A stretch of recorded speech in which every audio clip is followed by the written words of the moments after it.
Hi, welcome back guys. This is your friend, Parallel Deku. Back with another fanfiction. This is the series of What if Deku found an alien device in a world of quirks? Now before starting, please give this video a like. And subscribe to the channel if you want more videos like this. Now let's get into the fanfic. The forest air was thick with the scent of pine and damp earth, a world away from the concrete sprawl of Mizutofu. Izuku Midoriya trudged behind his mother, Inko, his sneakers sinking slightly into the soft trail. The backpack slung over his shoulders felt heavier than it should, weighed down not just by clothes and snacks but by the memory of All Might telling him he could not become a hero. That verdict had carved a hollow space in his chest. He was 14, quirkless, and now, it seemed, dreamless. Inko had insisted on this trip, a week-long retreat to a quiet campground in the mountains, a chance to clear their heads. Izuku knew she was worried. She had seen the light dim in his eyes after that rooftop conversation and noticed the way his hero notebooks gathered dust on his desk.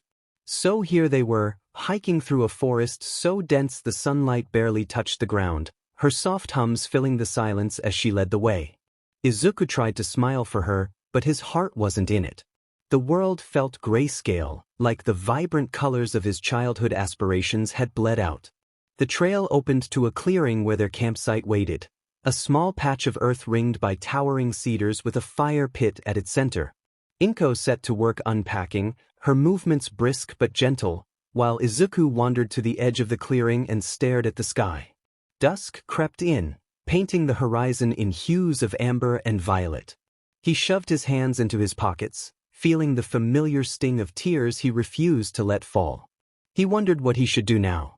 If he could not be a hero, what was left? A sudden streak of light sliced across the sky, sharp and bright, like a blade cutting through the twilight. Izuku's breath caught. It was too fast, too deliberate to be a meteor. The streak arced downward, a blazing comet trailing green fire, and before he could call for his mother it plunged into the forest with a muffled boom that shook the ground beneath his feet. Birds scattered from the trees, their cries echoing in the sudden stillness. Inko snapped her head up from the tent she was assembling and asked what that had been. Izuku replied that he did not know and, driven by a mixture of curiosity and a faint flicker of something he had not felt since All Might's words, told her to stay and that he would check it out. Inko called for him to wait, but his legs were already carrying him forward, weaving through the underbrush. The forest seemed to hum with energy, the air buzzing against his skin. He did not know why he was running toward the unknown, only that he had to see it, to know what had fallen from the sky. The crash site was not far. He stumbled into a small crater, the earth scorched and smoking, trees bent outward as if pushed by an invisible force. At the center lay something impossible, a metallic pod no bigger than a soccer ball, its surface glinting with an otherworldly sheen. Green light pulsed faintly from its core, rhythmic, like a heartbeat. Izuku's mouth went dry. This was not a meteor. This was something else. He crept closer, his analytical mind kicking into gear despite the awe gripping him. The pod was smooth, unmarred by the impact, its surface etched with strange angular symbols that glowed faintly. He reached out, hesitating inches from the metal. A small voice in his head warned him not to touch it, and he wondered if it might be dangerous, then if it might not be. His hand brushed the surface, cool and slick, and with a soft hiss the pod split open like a blooming flower. Inside was a device unlike anything Izuku had ever seen. It looked like a watch, but bulkier, with a wide face displaying a glowing green hourglass symbol. Its band was black with green accents, and it thrummed with a low, almost imperceptible vibration. Izuku's eyes widened. He had seen enough hero tech to know this was not UA equipment or some professional's gadget. This was alien. He glanced back toward the campsite, half expecting his mother to come crashing through the trees, but the forest was silent. His fingers twitched, drawn to the device despite the warning in his head. The moment his skin made contact, the device moved. With a mechanical where the band snapped open and clamped around his left wrist, locking into place with a soft click. Izuku yelped and tugged at it, but it would not budge. The face of the device lit up, the hourglass spinning, and a holographic interface flickered to life above it. Strange symbols scrolled past too fast to read before a calm synthetic voice spoke directly into his mind, announcing that user DNA was verified, the Omnitrix activated, and calibration complete. Izuku whispered the name Omnitrix to himself, his heart pounding.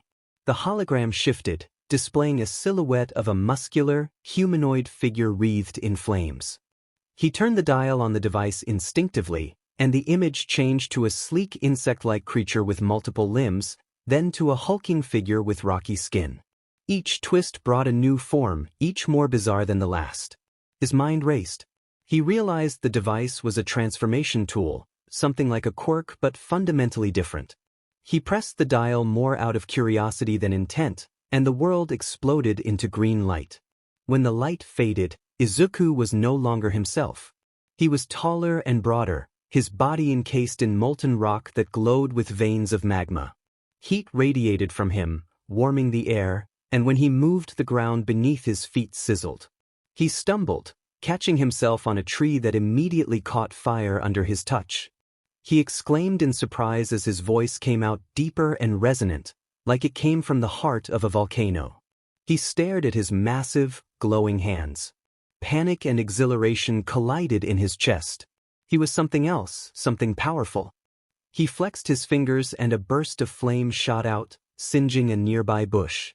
He muttered to himself to calm down, trying to steady his breathing. He turned the dial again with unfamiliar hands and pressed it. Another flash of green returned him to his normal form, sprawled on the forest floor with the Omnitrix humming softly on his wrist.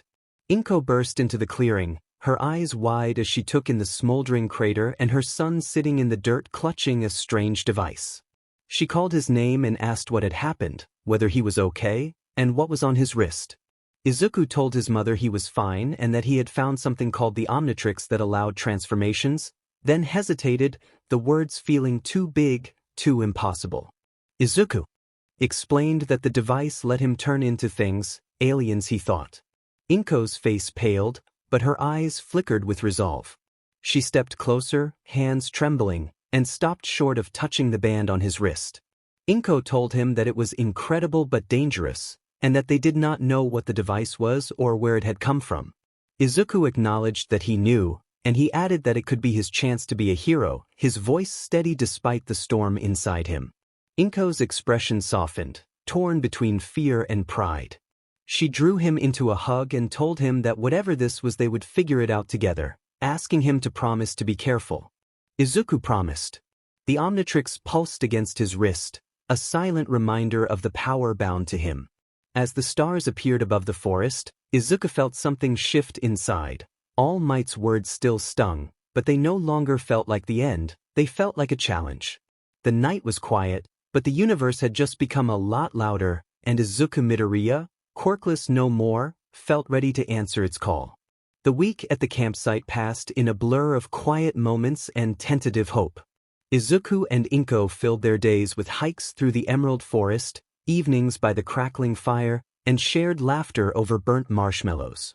The Omnitrix, a constant weight on Izuku's wrist, remained a silent promise, its green glow a beacon in the dark of his doubts. He had not dared touch it since that first fiery transformation, the memory of molten rock in searing heat still vivid, so he poured his energy into his notebook, scribbling theories about the device's origins, sketching the alien he had become, and cataloging the holographic forms that flickered across its interface. Each page became a lifeline, a way to anchor himself to the impossible reality that he now carried a piece of the cosmos. Inko watched him closely, her smiles tinged with worry. She did not push him to talk about the Omnitrix, but her glances at his wrist spoke volumes. Izuku knew she was torn proud of his resilience, terrified of what this unknown power might mean. He wanted to reassure her, to promise he would be careful, but curiosity gnawed at him like a persistent itch. The Omnitrix was a puzzle, and he had never been good at leaving puzzles unsolved. On the final night of their trip, with the stars blazing above the clearing, Izuku sat cross-legged by the fire, his notebook open on his lap. Inko was inside the tent, humming softly as she packed for their return to Mizudafu the next day. The Omnitrix hummed too, its faint vibration syncing with his pulse. He flipped to a new page, pencil hovering, and wondered what the device was and where it had come from. The questions burned brighter than the campfire. He told himself he would try just one more transformation, something small and safe, and glanced at the tent to make sure Inko was occupied. His fingers brushed the dial and the interface sprang to life with a soft chime. The hologram cycled through forms: a hulking beast with crystalline skin, a sleek figure with dragonfly wings, before settling on a tiny humanoid silhouette with an oversized head and bulbous eyes. It looked harmless, perfect for a cautious test.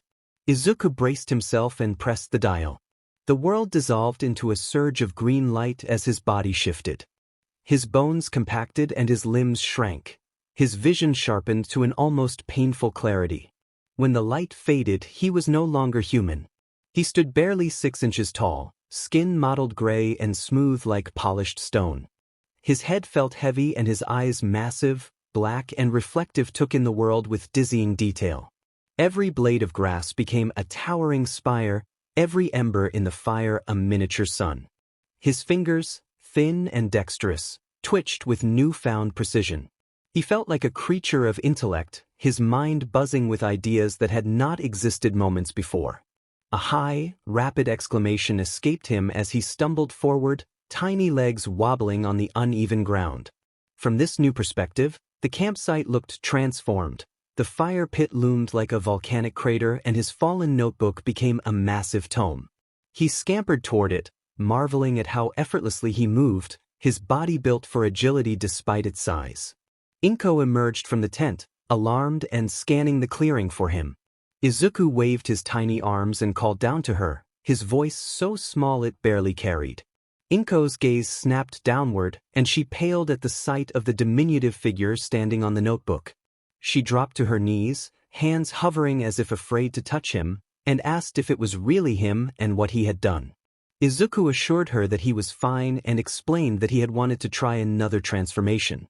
He described the form as smaller but sharper, as if his brain were on overdrive. He pointed to the Omnitrix, now a tiny band on his wrist, and said that this form felt suited to thinking rather than fighting and that he could use it to analyze the device. Inko's expression wavered between awe and exasperation as she reminded him that he had promised to be careful and chided him for transforming in the middle of the night without telling her. Izuku raised tiny hands in a placating gesture and repeated that he was all right, then hopped off the notebook and scurried toward the Omnitrix's glowing interface. His small fingers moved with surgical precision as he tapped the dial. The hologram flickered, displaying a stream of data symbols, numbers, and diagrams that made no sense to his human mind but now clicked into place like pieces of a grand machine. He realized aloud that the device was more than a transformation tool. It was a database, a genetic archive storing DNA from countless species. He explained that it could change everything, not just give strength but enable understanding, adaptation, and problem-solving beyond anyone's expectations. Inko's frown softened, and she noted quietly that he sounded like himself again.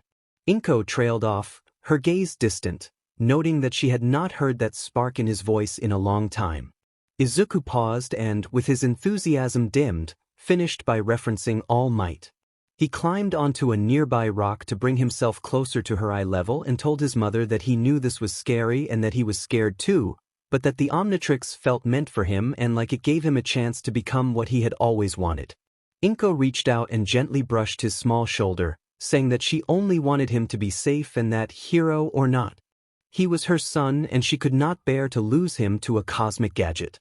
Izuku promised that she would not lose him, explaining that he was still himself no matter what he turned into and that he would figure it out step by step for both of them. She smiled, eyes glistening, and remarked that he was too stubborn for his own good, just like his father. Izuku grinned and joked that it was good he had a smart form to back him up. He tapped the Omnitrix and cycled through the interface, then explained that the form he had tried was called gray matter, from a species called Galvan, built for problem-solving and super-intelligent. He noted that the Omnitrix had a timer and that it appeared to revert him after about 10 minutes to prevent strain or overload. Inko, amused despite her worry, observed that he was talking like a scientist and teased that she hoped he would not turn into a mad professor.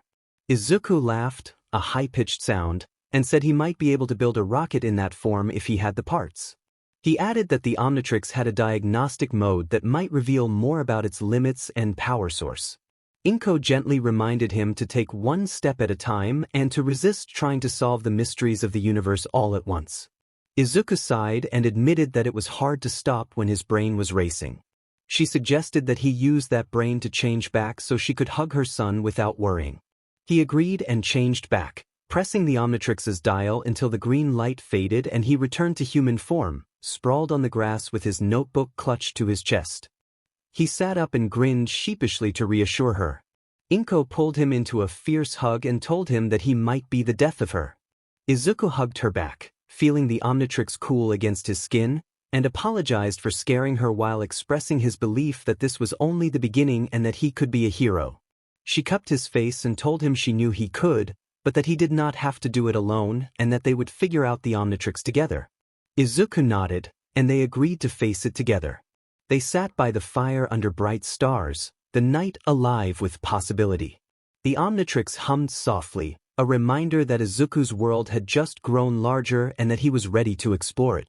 The familiar hum of Muzutafu greeted Izuku as he stepped into his room, the city's distant clamor filtering through the open window. The week in the mountains felt like a dream, the Omnitrix on his wrist the only proof it had been real. His room was otherwise unchanged. Hero posters plastered the walls, All Might's grinning face stared down from every corner, and his desk remained cluttered with notebooks and pens, but everything felt different, as if the world had shifted slightly because of the alien device now part of him. He dropped his backpack by the bed, the faint ache of travel lingering in his shoulders, and sank into his chair with his eyes locked on the Omnitrix. Its green glow cast faint shadows across his desk as he turned the dial and watched the holographic interface spring to life. Silhouettes of alien forms cycled through, each one a mystery, a promise, a challenge. The fiery figure of his first transformation, now identified as Heat Blast, flickered past, followed by the diminutive gray matter, whose intellectual clarity still lingered in his mind. 10 forms in total had been revealed by the Omnitrix, each with its own strengths and purpose. His fingers itched to explore another, curiosity burning brighter than caution. He had promised his mother he would be careful, but the pull of discovery was relentless. Downstairs, the clatter of pots and the soft hum of Inko's voice drifted up, mingling with the scent of simmering soup. She was preparing dinner as a comforting ritual to ease them back into city life. Izuku glanced at his door and then back at the Omnitrix, thinking to try one more transformation. He cycled through the silhouettes and paused on one that caught his eye, a hulking, canine-like figure, all muscle and instinct, with no visible eyes. It looked fierce and primal, nothing like the cerebral gray matter or the blazing heat blast, and his pulse quickened. He called for his mother and bounded downstairs with the Omnitrix's hum following him. Inko stood at the stove, stirring a pot with her apron dusted in flour from the bread she was kneading. She told him that dinner was almost ready and that she had planned something simple: soup, rice, and the little fish cakes he liked. Izuku brightened and said he had been thinking of trying another transformation, one that looked intense but safe, and that he would do it in his room and not break anything. Inko's smile faltered and she asked him to wait, reminding him that they had just returned home and that they still did not know enough about the device. She worried about what might go wrong. Izuku stepped closer and explained that he felt like he was beginning to understand the Omnitrix, that it had safety protocols to revert him after a few minutes, and that he would be right upstairs and change back immediately if anything felt off. She sighed, crossed her arms, and told him he was too curious for his own good but that she would come with him to see what the intense form was and to make sure he was okay. Izuku grinned with relief and agreed. They climbed the stairs together, Inko's footsteps heavier with apprehension. In his room, Izuku cleared a space by pushing his chair against the desk. The Omnitrix's interface glowed as he dialed up the canine-like silhouette. Izuku identified the alien form as Wild Mutt and checked Inko for readiness. Inko admitted that she never felt ready for moments like this, leaned against the doorframe, and urged him to be careful. He nodded, drew a steadying breath, and activated the Omnitrix. A green light flared and filled the room. Izuku's shape shifted and expanded in a rush of motion that felt more like an energetic transformation in an animated scene than anything monstrous. Limbs grew thick and powerful beneath orange, leathery hide. His face lengthened into a muzzle, sensory slits appearing where eyes once were. Claws extended at his fingertips and a strong tail swept behind him. When the light faded, the human figure had become a large, beast-like form that filled the space with a raw, animal presence. The Omnitrix emblem glowed on the shoulder of this new form, a bright, familiar ring against the creature's fur. Inko, startled, covered her mouth and stepped forward. She asked if he could hear her, and requested a nod if he understood. Wild Mutt tilted his head, the slits on his face quivering as he processed her voice through heightened senses, and he gave a slow, deliberate nod. Inko exhaled shakily and noted that he still seemed present despite the fearsome appearance. She asked if he could speak. Wild Mutt responded with a deep, guttural rumble and shook his head in frustration, claws flexing against the floorboards. When Inko noted the lack of speech as something new, she urged them to stay calm and suggested he demonstrate what the form could do. Wild Mutt crouched and launched onto the bed with startling agility, the frame protesting under his weight. He moved with fluid, predatory grace, mapping the room through sound and scent. He leapt to the floor and padded toward the window, the tail brushing the wall. Every motion was deliberate, the kind of swift, dynamic movement seen in action animation rather than anything gruesome. Inko observed aloud that he was fast and likely strong, and warned him not to scratch the floor with his claws. The creature froze, tilting his head as if chastised, then stepped back and sat on his haunches. The Omnitrix symbol pulsed steadily. Inko approached with cautious hands and confessed uncertainty about the form, admitting that it was hard to see him like this and to be without his voice. Wild Mutt made a soft, plaintive sound and nudged her hand with his muzzle, an unmistakably familiar gesture. Inko's expression softened as she stroked the fur and told him he was still her son. She sat beside him on the bed and reflected on the Omnitrix-a's significance, thinking aloud about what it might mean for his future and for the world. She said she was scared but proud, and she asked him to promise to stay thoughtful and true to himself regardless of what form he took. The creature responded with a small huff and a calming tail thump. Inko wiped a tear and said she missed his face. At that moment the Omnitrix beeped and its green light flared again. In a burst of radiance the beast dissolved and Izuku returned, sprawled on the floor and breathing hard. He reported that the experience had been incredible. He could not speak during the transformation, but he had sensed everything: sounds, smells, vibrations, the equivalent of seeing without eyes. Inko pulled him into an embrace, laughing with a shaky, relieved sound, and told him he would drive her crazy while also acknowledging that he already made her proud. Izuku grinned, feeling the warmth of the Omnitrix on his wrist, and declared his determination to learn everything about the device and make his mother proud. Inko ruffled his hair and reminded him to come downstairs because dinner was getting cold, adding with a teasing note that she was not feeding any more aliens that night. They left for the kitchen, the glow of the Omnitrix lingering in Izuku's thoughts like a promise that his journey was only beginning. Later, when the bell signaled the end of the school day at Aldred Junior High, students poured into the halls. Izuku lingered at his desk with a notebook open to detailed sketches of the Omnitrix's forms. His pencil traced the sensory slits of Wild Mutt and the fiery veins of Heat Blast, each careful slide anchoring him to the incredible secret he carried. The late afternoon light turned the classroom into a small sanctuary until it was broken. Tsubasa and Kaneko, known as Katsuki Bakugo's companions, appeared at the doorway. Tsubasa's mocking smirk and Kaneko's closed-off posture filled the entry with a menacing energy. They taunted Izuku about his notebook, with Tsubasa deriding it as a hero diary and Kaneko questioning Izuku's chances of becoming a hero without a quirk. Izuku tightened his grip on his pencil, heart racing, and he thought about his hidden advantage, the Omnitrix, but chose to hide his work. He told them he was just studying and asked to be left alone. Kaneko scoffed and stepped closer, shadowing Izuku's desk. Tsubasa reached forward and snatched Izuku's bag, unzipping it and dumping the contents across the floor. Pens rolled and the notebook landed open, pages splayed to reveal the alien sketches. Izuku lunged to reclaim his things, but Kaneko shoved him back against the desk in a rough, anime-style shove that pinned him for a moment. The classroom had emptied of other students, leaving the hallway's fading chatter as background noise. Hot anger flared at the exposure of his secret. Izuku demanded that they give it back. Tsubasa flipped through the pages with exaggerated interest and taunted Izuku, asking if he was going to cry to his mother. Kaneko tore a page free and crumpled it in his fist, mocking Izuku for possibly writing a sad little note about it. Something snapped in Izuku. He twisted free of Kaneko's grip with surprising ferocity and grabbed his notebook, shouting that they did not get to touch it as he shoved Tsubasa back. For a moment the other students were frozen in shock at Deku fighting back. Then their expressions hardened. Kaneko threatened Izuku, cracking his knuckles and declaring they would teach him a lesson. Izuku did not hesitate. He bolted, clutching his bag and sprinting through the classroom door into the hall.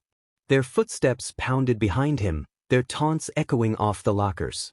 The school corridors were a maze, and Izuku's sneakers squeaked as he rounded corners, his mind racing faster than his legs.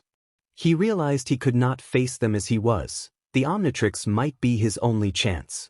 He burst into the schoolyard, the late afternoon sun blinding, and headed for an alley across from the school that promised cover. The streets beyond were quiet as the city settled into evening.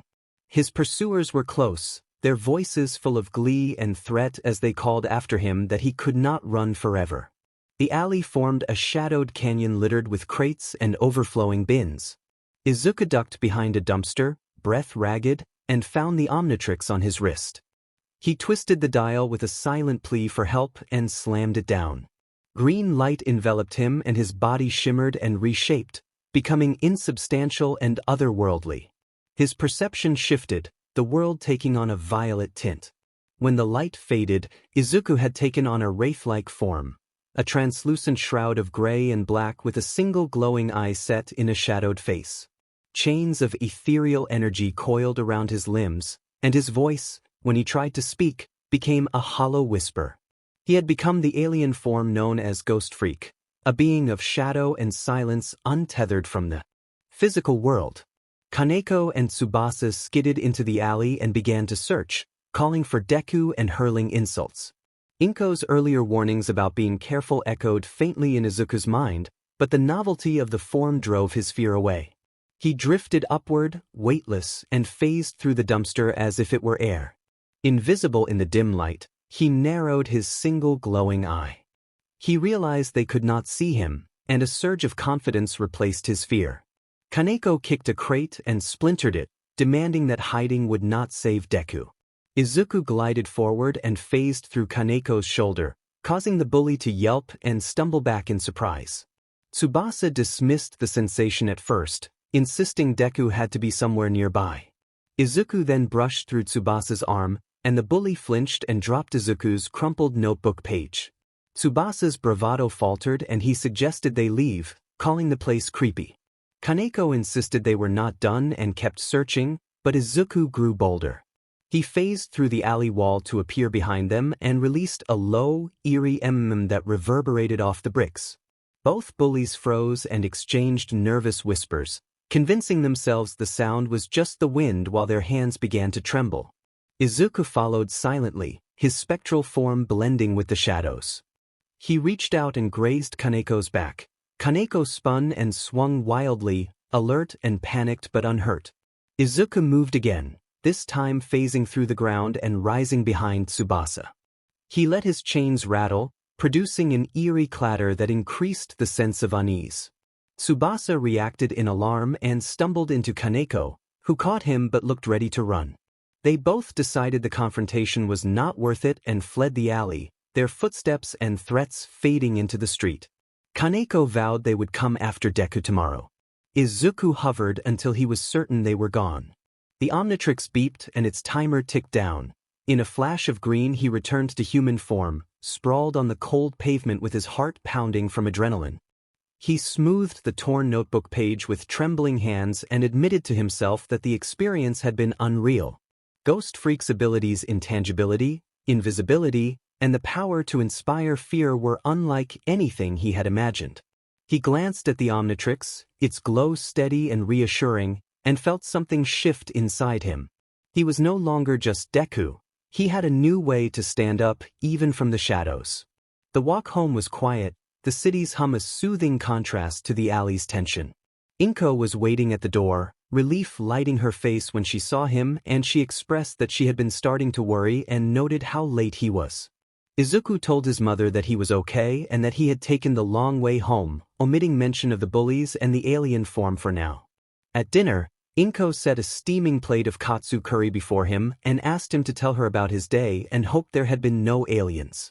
Izuku laughed lightly and said there had been none, keeping the secret with a grin as the Omnitrix pulsed softly on his wrist, a reminder that tomorrow would bring new challenges and new chances.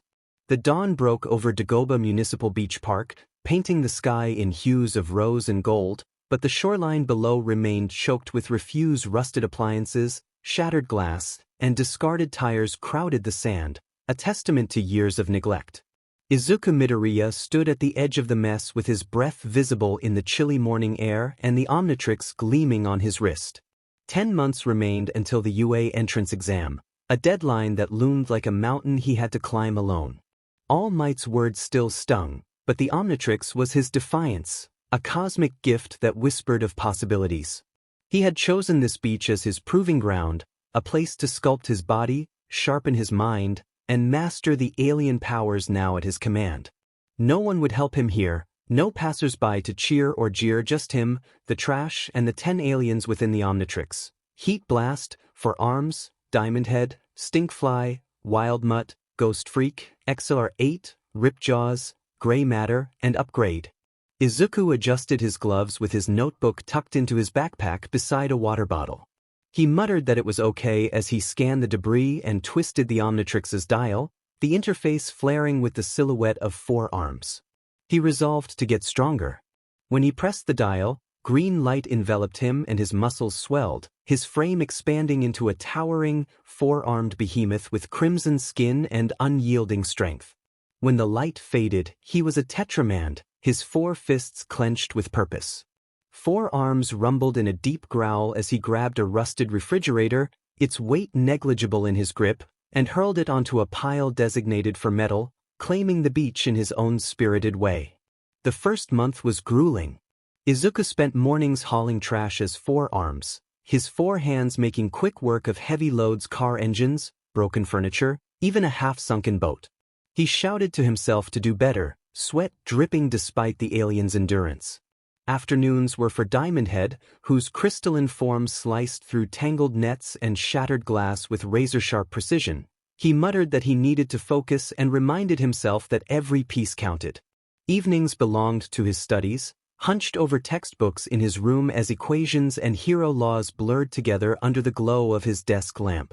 Inko insisted he eat well-protein-packed bento boxes, vegetable stir-fries, and nutrient-rich smoothies, but she left the training to him, her quiet trust a steady pillar of support. Inko told him to eat every bite, noting that he was burning energy like a furnace with all his training. He thanked his mother and assured her that he was okay. By the 3rd month, the beach was transforming, patches of sand re-emerging like forgotten treasures. Izuku experimented with more aliens, testing their limits. As XR8, the velociraptor-like speedster, he zipped across the shore, collecting scattered debris in a blur of blue and black and panting that he had to be faster as he dodged obstacles. Stinkfly's insectoid wings carried him over piles too treacherous to navigate on foot, his corrosive slime dissolving plastic into manageable clumps. He laughed that it was gross but effective as he hovered above the mess. Inko caught him one evening as he returned home, his clothes dusted with sand. She asked if he was pushing himself too hard and mentioned seeing the beach on the news, asking if it was his doing. He flushed, admitted it might be, and said he was trying to make a difference. She told him he already was and reminded him to rest, that heroes needed sleep too. He accepted the plate of chicken katsu and reassured her. Month 5 brought a breakthrough. Izuku, as Ripjaws, dove into the shallow waves, his Piscine form slicing through the water to retrieve sunken debris, a bicycle frame, a tangle of fishing line, even a rusted anchor which he hauled up with determined focus. On land, Wildmutt's sensory prowess tracked buried trash through scent and vibration, his snarls echoing as he dug with energetic intensity. After reverting, Izuku whispered encouragement to himself, his body aching but his resolve ironclad. By the 6th month, the beach was unrecognizable. The sand gleamed under the sun, free of debris, a canvas of possibility. Izuku stood at its center, breath hitching as he surveyed his work and told himself he had done it. The exam was still 4 months away, and mastery of the Omnitrix demanded more than physical strength. He needed strategy, control, and finesse. He decided to switch things up and dialed the Omnitrix to gray matter. The tiny Galvan's intellect surged through him and his mind filled with calculations as he analyzed that the exam would test combat, rescue, and problem-solving. He concluded he needed to combine form's speed with strength, stealth with precision, and spent hours devising tactics. XR8 for rapid response, Ghost Freak for infiltration, upgrade to enhance machinery if the exam included tech. Inko noticed the shift in his focus and observed that he was preparing for something bigger. He nodded, eyes bright, and told her he was preparing for UA's entrance exam and that the Omnitrix was his chance. She encouraged him to make it count and warned him not to lose himself in it, reminding him that he was more than the device. The final months were a crucible. Izuku trained as Heat Blast, igniting controlled fires to burn organic waste with precision and keeping a careful watch to prevent sparks from spreading. As upgrade, he merged with abandoned machines, transforming a rusted bulldozer into a sleek tool for smoothing the beach and marveling at the machine's new capabilities. Ghost Freak's intangibility let him scout hidden corners, ensuring no trash remained as he moved through obstacles unseen. His studies never faltered. Late nights blurred into early mornings, his desk littered with notes on hero ethics, physics, and combat strategy. He muttered that if he could not outthink them, he would outwork them, and gray matter's clarity helped him solve complex problems. Inko kept him fueled, teasing that he was eating for 10 aliens and urging him to keep his strength up. He thanked his mother and promised he was getting there. On the eve of the exam, Izuku stood on the pristine beach, the Omnitrix glowing softly. He cycled through the 10 silhouettes, each one a piece of his journey: Heat Blast's fire, Forearm's might, Diamond Head's resilience, Stinkfly's flight, Wildmutt's instincts, Ghost Freak's stealth, XR8's speed, Ripjaw's aquatic prowess, Gray Matter's intellect, Upgrade's versatility, and told himself he was ready to face Yue. Inko called from the apartment that night to say dinner was ready and remind him not to stay out too late. He informed her he was coming, eyes on the stars as the Omnitrix pulsed like a heartbeat of potential. He was not quirkless anymore. He was a hero in the making, forged in sweat, sand, and cosmic power. The towering facade of UA High loomed before Izuku Midoriya, its glass spires glinting in the morning sun like a beacon of dreams. The air buzzed with the chatter of examinees, their voices a mix of bravado and nerves, while Izuku stood alone at the edge of the courtyard with his heart a drumbeat against his ribs. The Omnitrix, snug on his wrist, pulsed faintly, a reminder of the 10 alien forms that had reshaped his world over the past 10 months. His training at Dagoba Beach, clearing mountains of trash, honing his body, and mastering the Omnitrix's powers had led to this moment. The UA entrance exam was his crucible, his chance to prove he could be a hero, quirk or no quirk. He adjusted his backpack, his fingers brushing the worn cover of his hero notebook inside. He told himself he had this and took a deep breath. The crowd of aspiring heroes surged around him, their quirks sparking and shimmering flashes of light, bursts of wind, a boy with vines coiling from his fingertips. Izuku's gaze lingered, his analytical mind cataloging their abilities, but his focus snapped back as a familiar voice cut through the din. Katsuki Bakugo sneered and called him Deku, his crimson eyes glinting with malice as he strode forward, his palms already sparking with tiny explosions. The crowd parted instinctively, sensing the tension. Bakugo made it clear that he did not expect Izuku to be there and derided him as a quirkless nobody. Izuku's jaw tightened, but he met Bakugo's glare head-on and made it clear he was not there to think but to compete. Bakugo laughed sharply and told him he was a pebble under his boot, warning him not to dream of stepping into the exam hall because he would embarrass himself and drag everyone else down. Izuku replied that he did not care what Bakugo thought and that he was taking the exam and would pass, urging him to get out of his way. The Omnitrix hummed, a quiet encouragement. Bakuga's eyes narrowed and a dangerous spark flared in them as he called Izuku big talk for a loser, insisting he was nothing and would never be anything. He stepped closer and warned him to walk away or regret it. Izuku's heart pounded and memories of years of taunts and bruises flashed through his mind, but he was not the same boy anymore. The Omnitrix had given him power, and Dagobah Beach had given him resolve. He told Bakugo he was done running and that he was going in. Bakugo's smirk twisted, but he stepped back, his hands crackling, and wished that Izuku would crash and burn before turning and stalking toward the entrance. Izuku stood rooted, breathing shallowly. The encounter had rattled him, but he refused to let it break him. He closed his eyes, focusing on the Omnitrix's steady pulse and grounding himself. He reminded himself that he had trained for this and took his first step toward the towering doors, each one heavier than the last, until he crossed the threshold into UA's halls. Inside, the written exam awaited. Izuku settled into a desk in a cavernous room, the air thick with the scratch of pencils and the rustle of papers.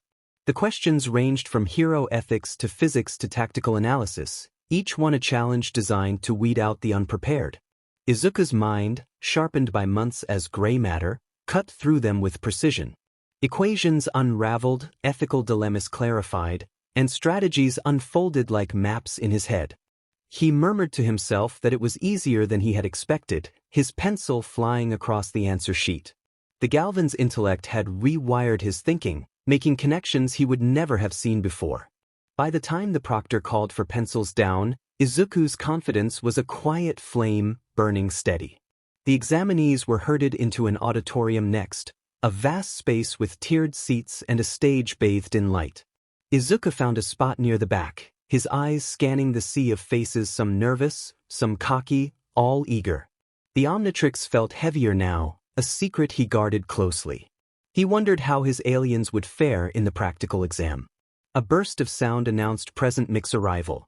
His blonde hair was spiked and his voice filled the room. Present Mike welcomed the future heroes and explained that they had made it through the written test and now had to show what they were made of.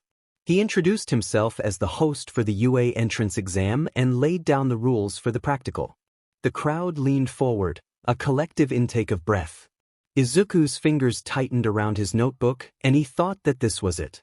Present Mike explained that the practical exam would test combat, rescue, and strategic skills by dropping examinees into a mock city where they would face robotic enemies, UA's villain bots. He said that each bot would be worth points based on difficulty, and that taking them down would rack up points and demonstrate hero spirit. Murmurs rippled through the auditorium, excitement mingling with apprehension. Izuku's mind raced, already strategizing which aliens to use for ranged attacks, brute force, and speed. Present Mike then warned of a twist, a 0-point bot, a massive construct designed to test instincts under pressure. He outlined that examinees could fight it, flee it, or focus on saving others from it, and that there would be no points for taking it down, but it would be a chance to shine. The room erupted in whispers, some students paling, others grinning with reckless confidence. Izuku weighed the 0-point bot as either a trap or an opportunity. His training flashed through his mind: Wildmutt senses, Ghost Freak stealth, Diamond Head's durability, and he resolved to adapt and make the right call. Present Mike explained that the examinees would be split into groups and assigned to different testing sites to keep things fair, emphasizing that while no teamwork was required, the exam was about smarts, guts, and heart. A hand shot up and a student asked about limits on quirks. Present Mike answered that there were no limits as long as others were not endangered and encouraged them to use their quirks to the max. Another student asked how many points were needed to pass. Present Mike winked and called it a trade secret, urging everyone to do their best and reminding them that UA was watching every move. Izuku's hand twitched, but he stayed silent, his mind already racing ahead to the mock city. He counted strategies in his head, 10 aliens, 10 approaches. He just needed to stay calm and pick the right one. Present Mike called for them to get ready to move to their assigned sites, to gear up and warm up, and to show why they deserve to be UA heroes. The auditorium roared as the examinees chanted the school motto. Izuku joined the chant, his voice lost in the tide but his resolve unyielding. The Omnitrix hummed, a silent partner in his quest. Bakugo's threats, the weight of his quirkless past, the uncertainty of the exam, none of it mattered now. Izuku Midoriya was here, and he was ready to cross the threshold into his future. The mock city sprawled before Izuku, a labyrinth of concrete towers and steel girders beneath a bruised sky. The UA entrance exam's practical phase was about to begin, and the air crackled with anticipation as examinees gathered at the gates of testing Site B. Izuku adjusted his wristband, the Omnitrix-a's familiar weight grounding him amidst the chaos of nervous chatter and flexing quirks. His green eyes scanned the crowd. His mind was sharp from months of training and gray matter's intellectual boost. He was ready to prove he belonged and to wield the 10 aliens within his grasp. Heat Blast, For Arms, Diamond Head, Stinkfly, Wild Mutt, Ghost Freak, XLR8, Ripjaws, Gray Matter, and Upgrade. His gaze snagged on a girl a few paces away with brown hair bobbing as she shifted nervously and cheeks flushed. She clutched her hands together and kept glancing at the towering gates, and her anxious posture tugged at Izuku's heart. He thought she was scared, and his instinct to help surged. He started to step toward her when a tall examinee with glasses and a rigid posture strode forward, hand raised like a traffic cop, telling Izuku to stop and accusing him of distracting others with his fidgeting because this was a serious exam and everyone must maintain focus. Izuku blinked, taken aback but unflinching. He replied that he was not fidgeting and that he was only checking on someone who looked nervous. The bespectacled boy snapped back, adjusting his glasses and insisting that UA High was not a playground and that if Izuku could not conduct himself properly he had no business there. Izuku's jaw tightened, but he held his ground and told the boy that he was there to be a hero like anyone else and that helping someone did not make him less serious. He glanced at the brown-haired girl, who kept staring at the ground with hunched shoulders. Before he could say more, Present Mic's voice boomed over the speakers, announcing that there would be no countdowns and urging the examinees to show what they had. The crowd surged forward, a tidal wave of quirks and ambition. The glasses-wearing boy offered a final sneer, telling Izuku that he was already failing and to stay out of the way, then sprinted ahead. Izuku ignored him and joined the rush, his focus sharpening. He thought that without a countdown he had time to think. He wove through the mock city streets, sneakers pounding the pavement, his mind analyzing the terrain. The villain bot's robotic enemies worth 1, 2, or 3 points clanked into view with glowing red optics.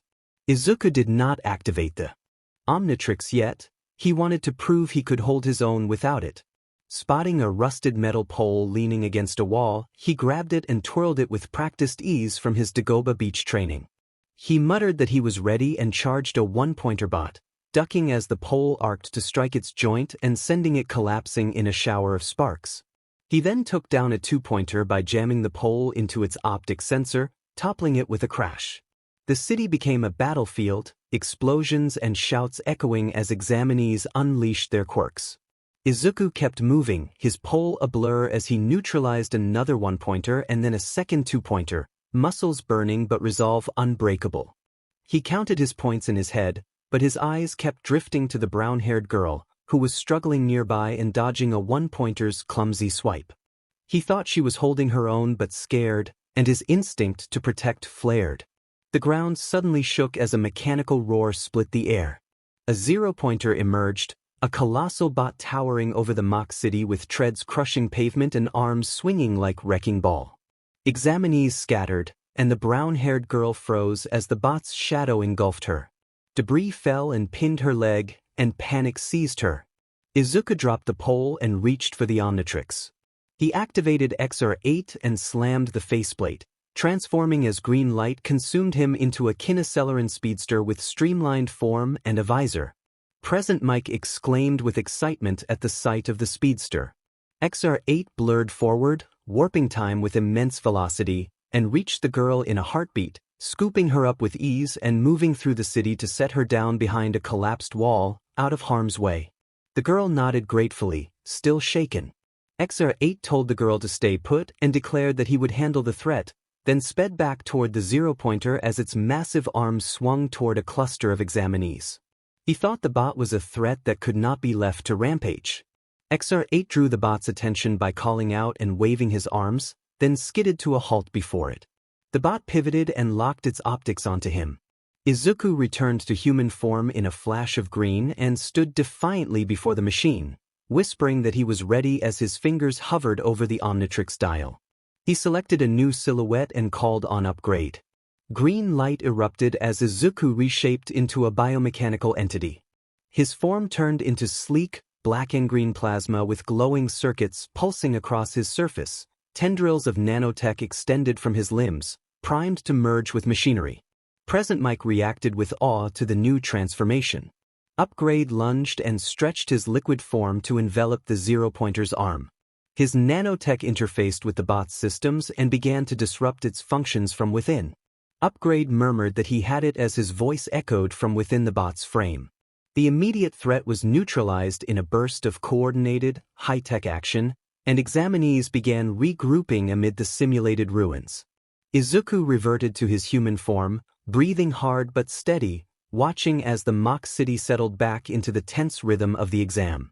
He kept an eye on the brown-haired girl, who steadied herself and offered a thankful look, and he felt the quiet confidence of someone who had taken a first step toward the future he sought.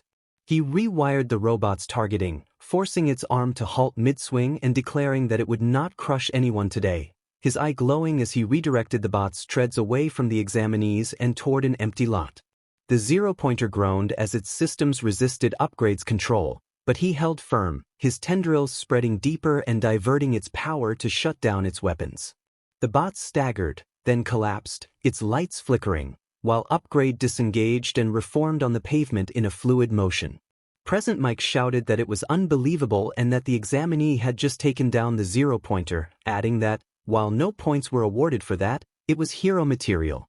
Izuku reverted to human form in a final flash and collapsed to his knees, panting.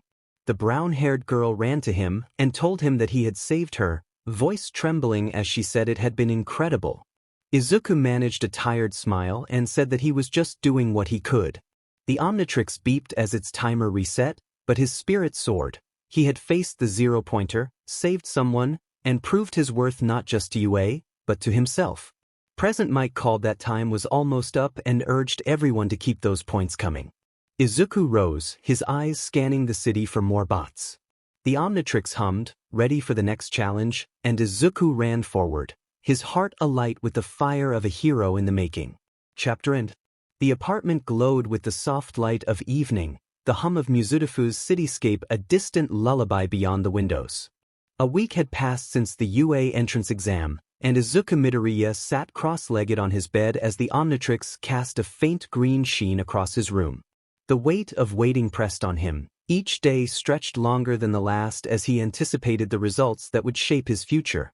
Dinner Inko's homemade yakitori and miso-glazed eggplant sat warmly in his stomach, but his mind remained restless, tethered to memories of the mock city, the Zero-Pointer, and the brown-haired girl he had saved as Exa-8 and Upgrade. Downstairs, the muffled strains of Inko's favorite drama drifted up, punctuated by her occasional sniffles. The show, a tearjerker about star-crossed lovers, always left her misty-eyed, and Izuku pictured her curled on the couch with a box of tissues at her side. He smiled faintly and let his fingers graze the Omnitrix-a's dial. Out of boredom he turned it, the holographic interface flickering to life. Silhouettes of his 10 aliens cycled before him, heat blast's fiery form, forearms hulking frame, diamond head's crystalline edges, stinkfly's wings, wildmutt's feral bulk, ghost freak's spectral shroud, XR8's sleek speed, Ripjaw's aquatic jaws, gray matter's diminutive intellect, and Upgrade's liquid metal sheen, each a reminder of the power he had wielded at Dagoba Beach and beyond. He murmured that he still couldn't believe they were real, pausing on Ghost Freak's eerie silhouette. He leaned back under the gaze of his all-might poster, drawing silent encouragement from its grin, and wondered if saving that girl had been the right call. The exam had been a whirlwind 45 villain. Points from smashing bots, the Zero-Pointer's defeat, and the girl's grateful eyes, but he doubted whether it would be enough to earn a place at UA. A knock at the door jolted him upright.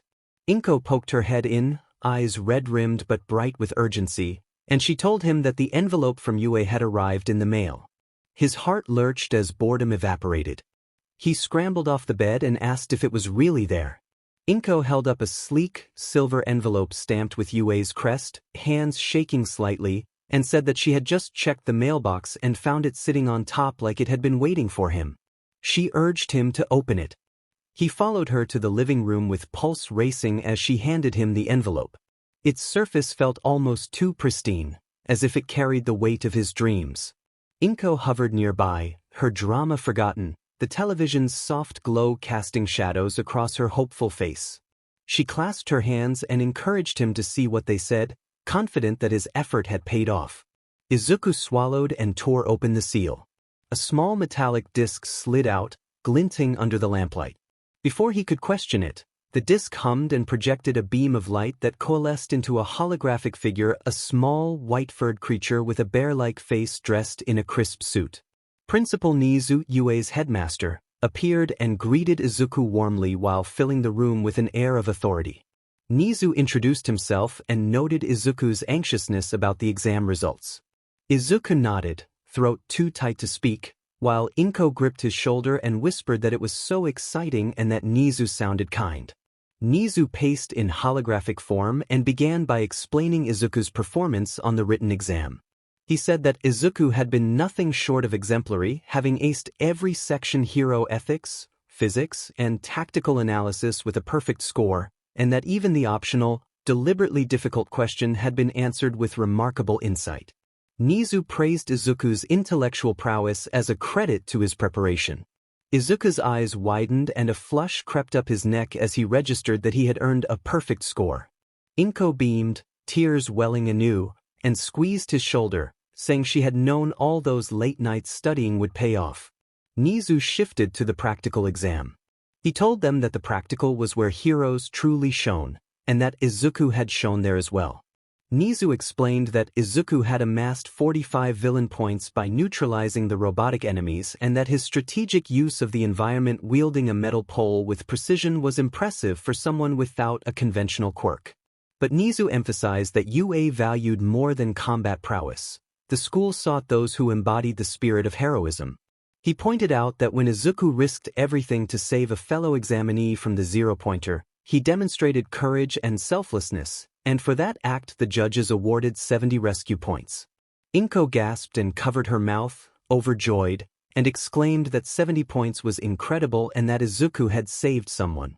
Izuku nodded, his mind flashing to the brown-haired girl's grateful eyes, and said that he could not let her get hurt. Nizu clapped his tiny paws in holographic form and summarized the totals. He explained that the 70 rescue points, combined with the villain points, gave Izuku a total of 115 points, placing him first among all examinees across all testing sites.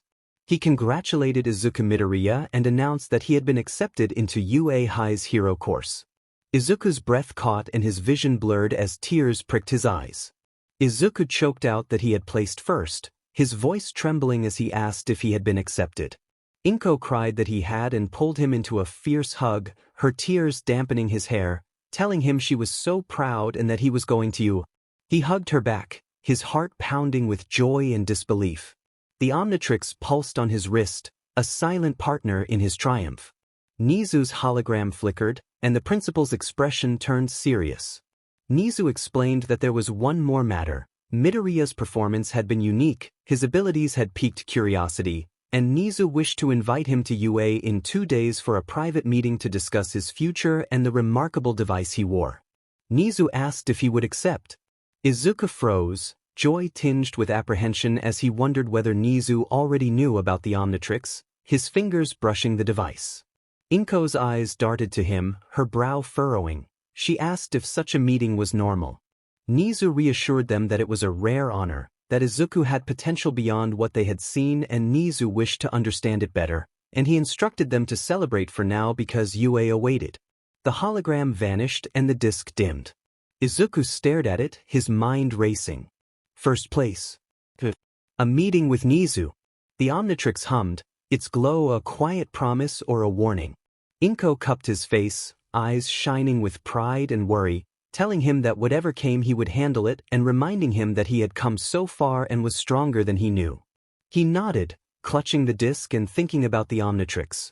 2 days remained until the private meeting with the principal. The path to heroism had taken an unexpected turn, and Izuku felt the weight of the unknown pressing against his newfound victory. The morning sun cast long shadows across the UA campus, its towering spires gleaming like sentinels of ambition. Izuku Midoriya, dressed in a simple green hoodie and jeans, stood at the edge of the entrance plaza, his sneakers scuffing the pavement. 2 days had passed since Nizu's message, and the invitation to a one-on-one meeting with UA's enigmatic headmaster weighed heavily on him. The Omnitrix, snug beneath his sleeve, pulsed faintly, reminding him of the secret he carried. He stared at the massive gates and wondered how he was supposed to get in, whether to knock or use a buzzer. The gates groaned and parted with a mechanical hum to reveal Principal Nizu, a small white-furred figure in a tailored suit, his beady eyes twinkling with mischief and intelligence. Nizu called him by name, praised punctuality, and invited him to come inside, noting that he appreciated punctuality in a future hero. Izuku stammered that Nizu had been waiting for him and hurried forward, backpack bouncing against his shoulders as he followed the diminutive principal through the gates. The campus was quieter that day, the exam frenzy replaced by a calm broken only by the rustle of leaves. Nizu explained that a personal invitation deserved a personal welcome and that he was eager to meet the examinee who had turned their zero-pointer into a glorified paperweight. Izuku flushed and nervously laughed, explaining that he had not meant to break anything and that he had only wanted to keep everyone safe. Nizu said that was precisely why Izuku was here and led him through UA's pristine halls, the walls lined with portraits of legendary heroes and display cases gleaming with trophies. Izuku's eyes darted everywhere, taking in details such as a photo of All Might's graduation until they reached a polished wooden door. Nizu opened the door to a cozy office bathed in warm light. Bookshelves lined the walls, stuffed with tomes and trinkets, and a large window overlooked the campus. At the center sat a small table with a chessboard, its pieces meticulously arranged, flanked by 2 steaming cups and a teapot shaped like a smiling cat. Nizu welcomed him to his sanctuary, invited him to sit, and offered chamomile tea to calm nerves and sharpen the mind. Izuku accepted a cup, finding the tea's floral aroma soothing though his pulse still raced. Nizu said that a good cup of tea set the stage for meaningful conversation and asked whether Izuku had ever played chess. Izuku answered that his mother had taught him when he was younger and that he enjoyed the strategy, likening figuring out how the pieces work together to analyzing heroes. Nizu's enthusiasm brightened. He suggested a game, appointed Izuku white, and urged him to make the first move. Izuku hesitated for a moment and then pushed a pawn forward. The soft clack of the piece echoed in the quiet room as his focus sharpened. Nizu responded with a swift knight, and the game unfolded as a dance of calculation and instinct. Izuku's mind, honed by months as gray matter, saw patterns on the board, potential traps, openings, sacrifices, and he countered Nizu's aggressive play with defensive moves, his confidence growing. Nizu praised him as quite the tactician, noting that such skill was expected from someone who had scored perfectly on the written exam. Then Nizu asked about the curious device on Izuku's wrist. Izuku's hand froze mid-move, the Omnitrix glinting under the office light and suddenly feeling overwhelming. He set his piece down carefully, taking a breath to steady himself and thinking that he needed to be honest but cautious. Nizu leaned forward, explaining that the watch seemed no ordinary accessory and that Izuku's versatile performance in the practical exam suggested something beyond a typical quirk. Nizu said that if Izuku wanted to make a convincing statement, it had to be serious and precise, and asked directly what the device was. Guided by gray matter's clarity, Izuku chose his words with care and explained that it was a regulator, something that helped him control his body and keep his abilities from going haywire.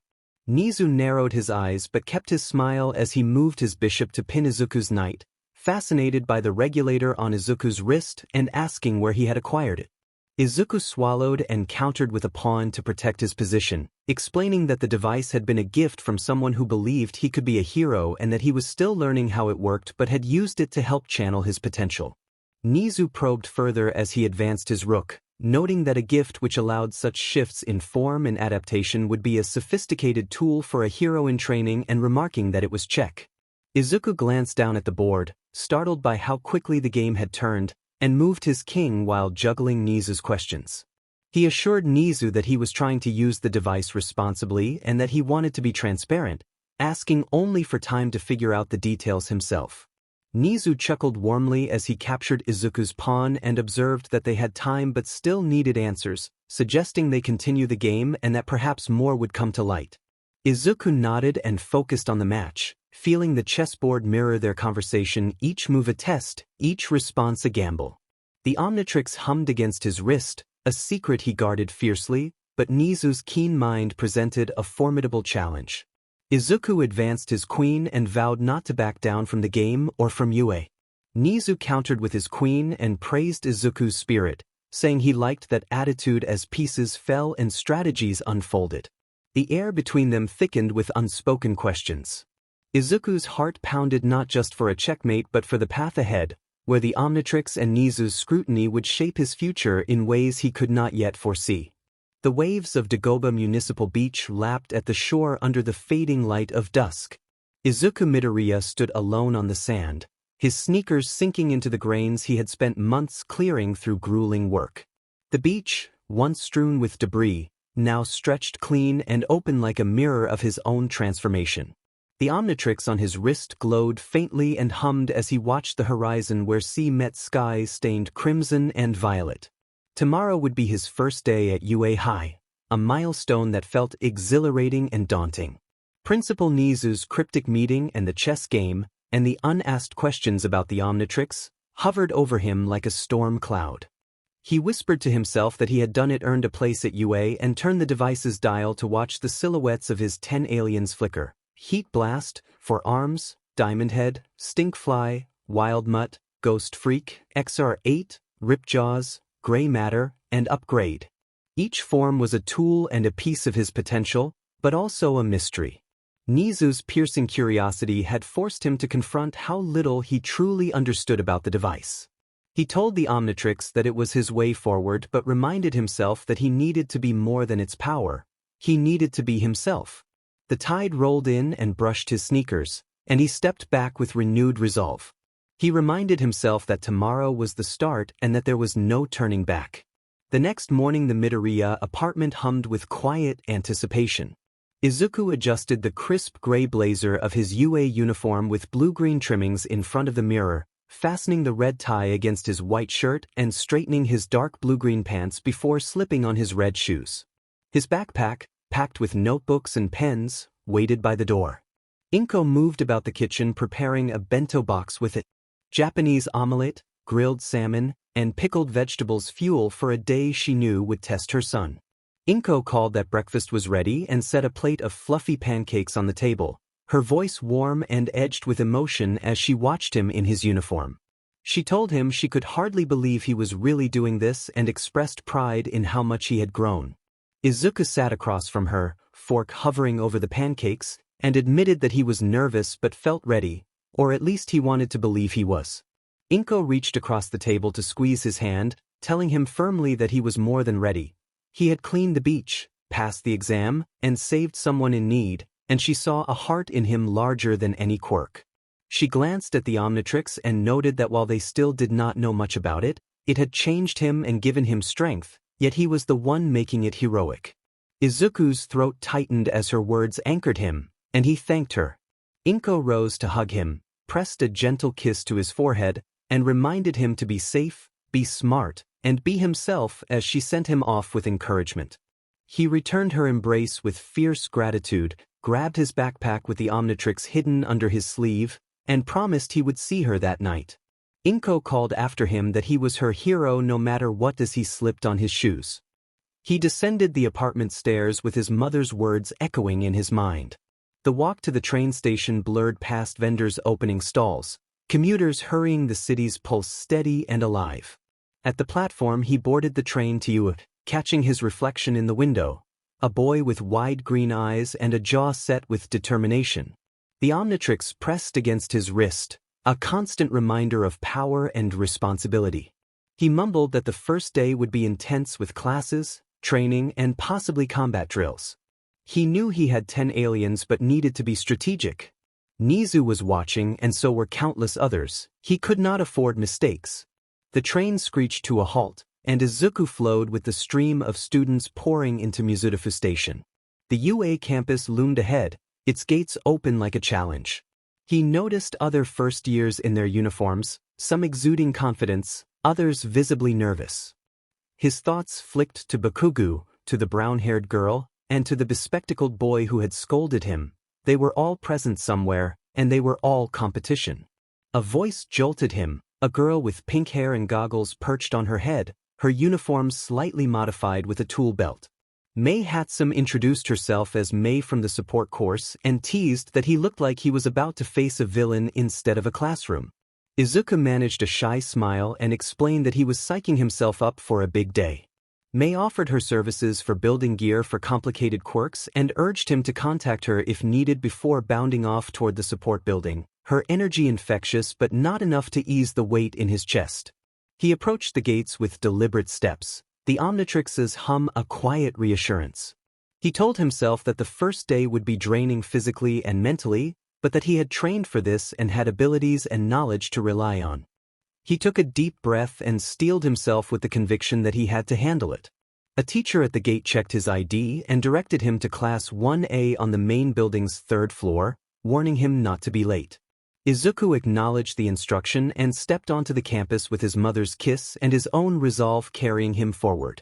The Omnitrix pulsed like a silent vow that he would face you not just as a boy with a mysterious device, but as a hero ready to carve his own path.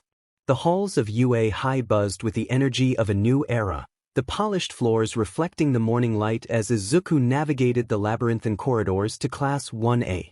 His UA uniform felt both foreign and empowering, the red tie a bold declaration of his place among aspiring heroes.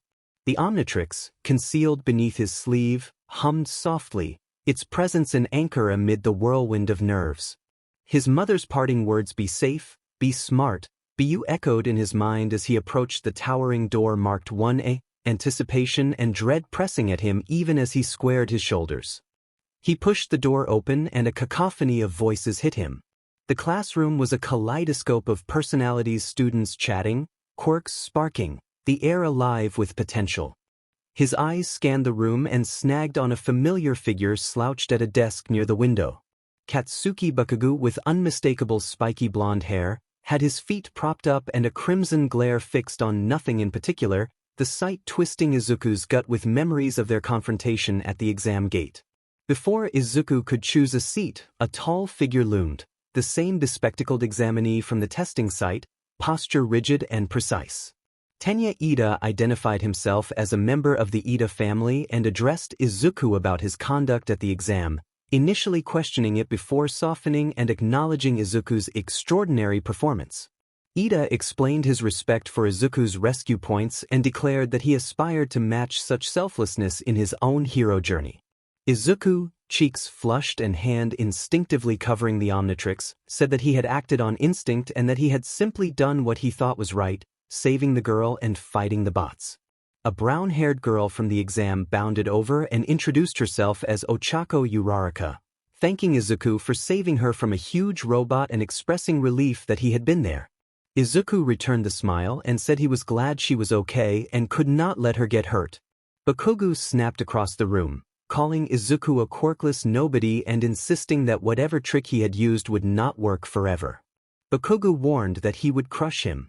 Izuku's fists clenched, but he held Bakugo's gaze and corrected him, saying that he was not quirkless and that he had earned his place just like anyone else. Bakugo scoffed and told the class to stay out of his way. Ida intervened, reminding them that the classroom was for learning to be heroes and not for bickering. Uraraka leaned closer to Izuku and offered quiet encouragement, telling him not to let Bakugo get to him and that he was cooler than Bakugo. Izuku laughed nervously and said he was trying to focus on the day. The classroom door slid open and a man stepped in, appearing. Disheveled with black hair tied back, eyes shadowed and a scarf coiled around his neck. Shota Aizawa introduced himself as their homeroom teacher and warned the students that this was not a game. Anyone here to play hero should leave. The class stilled at his low, commanding tone. Izuku sank into a desk near Uraraka, pulse quickening as Aizawa's gaze flicked over him. Aizawa noted that Izuku had topped the exam and remarked that the score was impressive, his expression unreadable.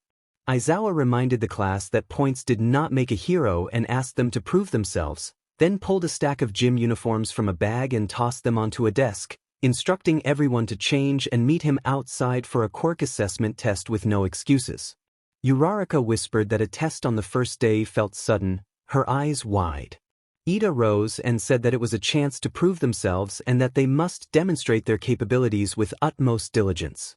Bakugo snorted and declared that this was his chance to show he was the best, warning Izuku not to try to best him. Izuku did not respond aloud. He felt the Omnitrix humming beneath his sleeve and thought about the 10 aliens ready to answer, but he also felt Aizawa's scrutiny and told himself silently that he could do this. Aizawa then called for everyone to get out immediately and gave them 10 minutes, his scarf twitching as he ordered them not to keep him waiting. The class moved in a flurry toward the changing rooms. Izuku followed with his heart pounding between dread and determination. Uraraka walked beside him and offered a nervous but encouraging smile, saying they had this and urging him to show what they could do. Izuku matched her resolve and headed for the field, aware of the silent challenge in Aizawa's gaze and the Omnitrix-a's pulsing promise of power. The UA training field spread under the midday sun, a vast expanse of turf and equipment alive with the energy of Class 1A. 20 students stood in their gym uniforms, quirks ready and muscles tensed as Aizawa outlined the quirk assessment test with a sharp, no-nonsense tone. Izuku felt the weight of that attention and the Omnitrix-a's hum under his sleeve.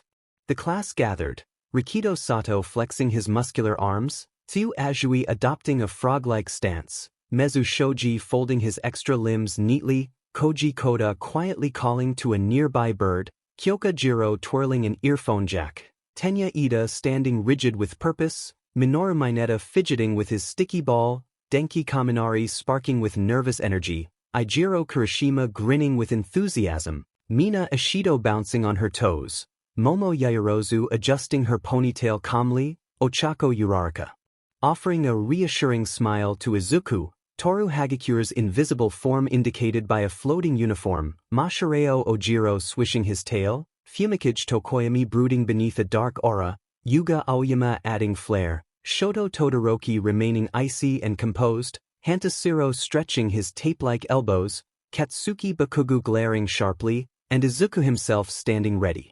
Aizawa made it clear that the assessment was serious, 8 tests to measure each quirk's potential across speed, strength, endurance, and more, with poor performance risking elimination. Ida acknowledged that they would demonstrate their utmost capabilities. Kirishima responded with excited bravado, eager to tackle the challenge, and Mina chimed in with upbeat confidence. Aizawa cut them off and announced the first event, a 50-meter dash, instructing everyone to pair up and move to the starting line. Izuku glanced at the Omnitrix and considered his options, thinking that XR8 would be ideal for speed while 4 arms might be better for strength, so he planned to conserve energy between tests. He paired with Bakugo, whose smirk felt like a blade. Bakugo taunted him about losing and flaunted the power of his explosions. Izuku steadied himself and selected XR8 by twisting the Omnitrix-a's dial. Green light flared and reshaped him into a velociraptor-like form built for velocity, with blue and black scales, a balancing tail, and a visor over his eyes. When the form settled, he was clearly XR8, a kineceleran designed for top speed. Kaminari reacted with astonishment at Izuku's transformed appearance, and Aoyama admired the flair. Aizawa commanded the start, and Bakugo launched forward with explosive propulsion that pushed him like a rocket. XR8 focused and surged, the world blurring as top speed was reached. His clawed feet sparked against the turf as he crossed the finish line in an astonishing single second and skidded to a controlled halt. Bakugo crossed moments later with a respectable time but registered shock at the result.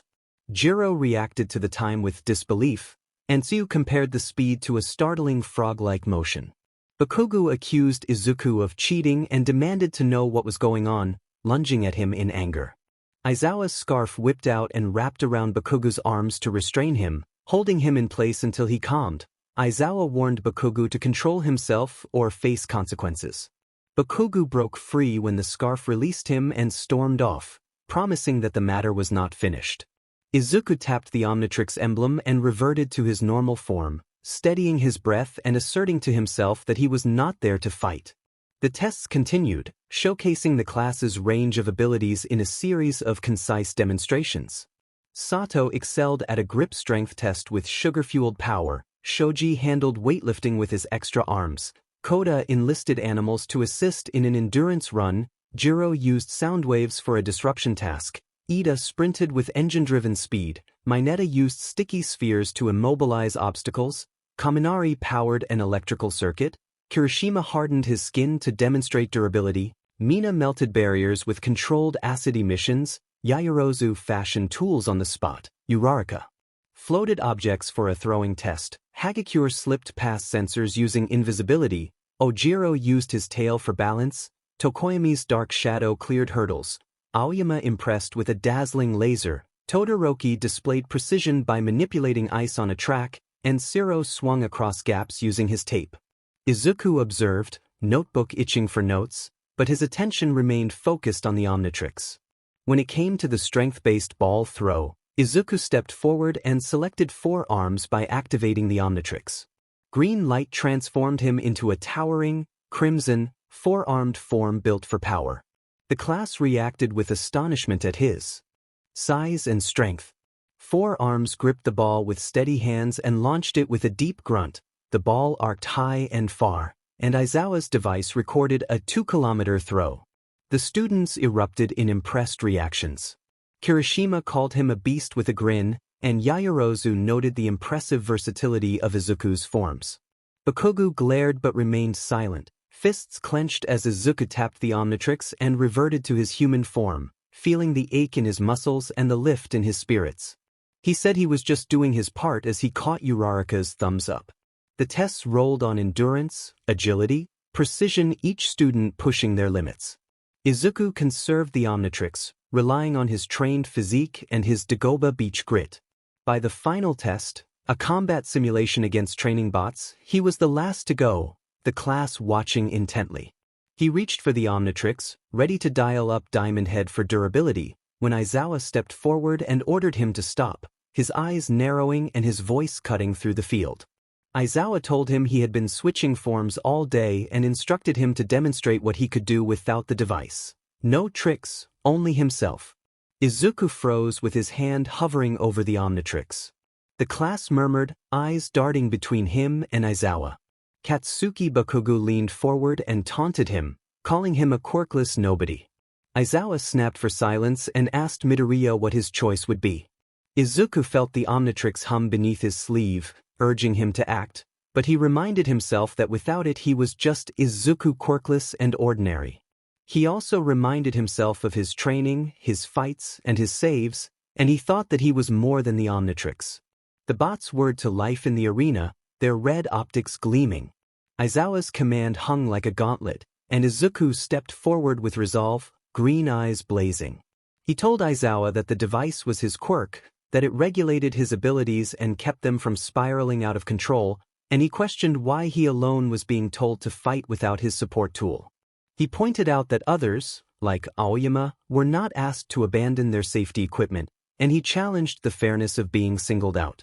A collective gasp rippled through the class. Yuga Aoyama flinched, Katsuki Bakugo's smirk faltered. Ochako Uraraka clasped her hands to her mouth, and Tenya Ida leaned forward, intrigued. Aizawa's expression remained impassive but his scarf twitched in surprise. Aizawa acknowledged Midoriya's boldness and explained that the test was meant to assess reliance on the device. A hero who depended solely on a tool risked losing everything if it failed, and Midoriya needed to prove he was more than his gadget. Izuku insisted that he was more and argued that heroes used what they had just like everyone else. He decided to prove himself and twisted the Omnitrix dial, activating Diamond Head. He slammed the faceplate and the green light engulfed him. His body hardened into jagged, emerald-hued crystal. He became a Petrosapian fortress of unyielding strength with the Omnitrix emblem embedded in his chest. Eijiro Kirishima reacted with awe, calling the transformation impressive. Yuga Aoyama struck an ostentatious pose and declared it dazzling in his own flamboyant way. Tue Azui observed thoughtfully that he looked tough, like a walking gemstone. The bots charged. Diamond Head moved with precision, raising an arm and unleashing crystal shards from his fist that disabled one bot. When another aimed a claw at his head, Diamond Head transformed his hand into a shield and deflected the blow. He declared that they were not getting through him and fired a volley of crystal spikes that pinned a second bot to the ground. Hantashiro watched in admiration and said that he was shredding the bots. Momo Yaoyorozu noted his impeccable control and versatility. Bakugu murmured that he was a show-off, though his eyes betrayed unease. Diamond Head spun and smashed a final bot as his crystalline form caught the light. He sighed, the sound like grinding stone, tapped the Omnitrix emblem, and the green light faded. He reverted to Izuku, his gym uniform slightly rumpled but his stance unyielding. He walked toward Aizawa with deliberate steps and told him that he refused to be underestimated. He explained that he had endured being called quirkless and useless for 10 years, and he wanted to be judged for his actions, not his tools. Aizawa narrowed his eyes but allowed a ghost of a smirk, noting Midoriya's point and acknowledging it for the moment. The class murmured, impressed and unsettled. Kyoka Jiro commented that calling out Aizawa had been a gutsy move. Tenya Ida praised Midoriya's conviction and declared his resolve inspiring. Izuku managed a small smile as Aizawa dismissed them. He gathered his curriculum papers, a dense packet outlining Class 1's rigorous schedule, and headed for the exit. The school's halls were quiet now, the day's intensity settling into a hum of exhaustion. As he reached the gates, Ochako Uraraka jogged up, cheeks flushed with excitement, and praised his performance and the way he had stood up to their teacher. Tenya Ida agreed and urged him to walk with them as comrades in their noble pursuit. Izuku scratched his neck and admitted that he just could not let Aizawa think he was less than he was, that he had a lot to prove. Uraraka smiled and said he was already proving it and that he would be an awesome hero. Ida echoed his encouragement. Their support soothed Izuku's frayed nerves. They parted at the train station. Later, Izuku went to Dagoba Beach where his journey had begun. The sun dipped low, painting the waves amber and indigo. He stood at the water's edge with the Omnitrix glinting and let the tide soothe him. He told himself softly that the first day was down but it was only the beginning and that he needed to be smarter and stronger. A sudden beep interrupted him, sharp and unfamiliar. The Omnitrix flashed yellow, its interface flickered erratically and a garbled voice crackled through static. The Omnitrix emitted a fragmented priority signal calibration before cutting off, the light snapping back to green and leaving Izuku staring with his heart racing. He lifted his wrist, noting the device was silent now and its glow steady, but the strange voice lingered in his mind. He wondered who could have sent the signal as he scanned the empty beach. The waves offered no answers, only questions that deepened the mystery of the device and the path it was forging for. Chapter End. The weeks at UA High blurred into a whirlwind of chalk dust and ambition, each day a step deeper into the crucible of hero training. Class 1A settled into a rhythm, their mornings filled with math, literature analysis, and history lessons on quirk evolution, while afternoons pushed their physical limits with gym drills. Izuku Midoriya thrived in the academic grind, his mind sharpened by gray matter's lingering clarity, but the Omnitrix on his wrist remained a constant reminder of the extraordinary path he walked. The cafeteria became a sanctuary, its tables laden with steaming bowls of breaded pork curry, crispy battered fried vegetables and seafood, and colorful boxed lunches crafted by Lunch Rush, UA's culinary hero. Izuku savored every bite, the flavors a brief respite from the intensity of his new life. Eijiro Kirishima exclaimed that the breaded pork curry was unreal as he shoved a spoonful into his mouth, his red hair gleaming under the cafeteria lights. Tsuyu Azui agreed, slurping thick wheat noodles and noting that the food would give her energy for days. Momo Yaoyorozu commented that proper nutrition enhanced quirk performance as she delicately cut her grilled fish.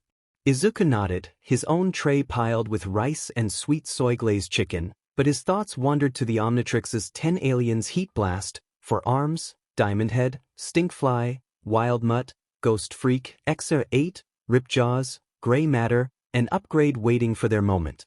He glanced at Ochako Uraraka, who sat across from him, cheeks rounded with rice, and she asked if he was okay, tilting her head with concern.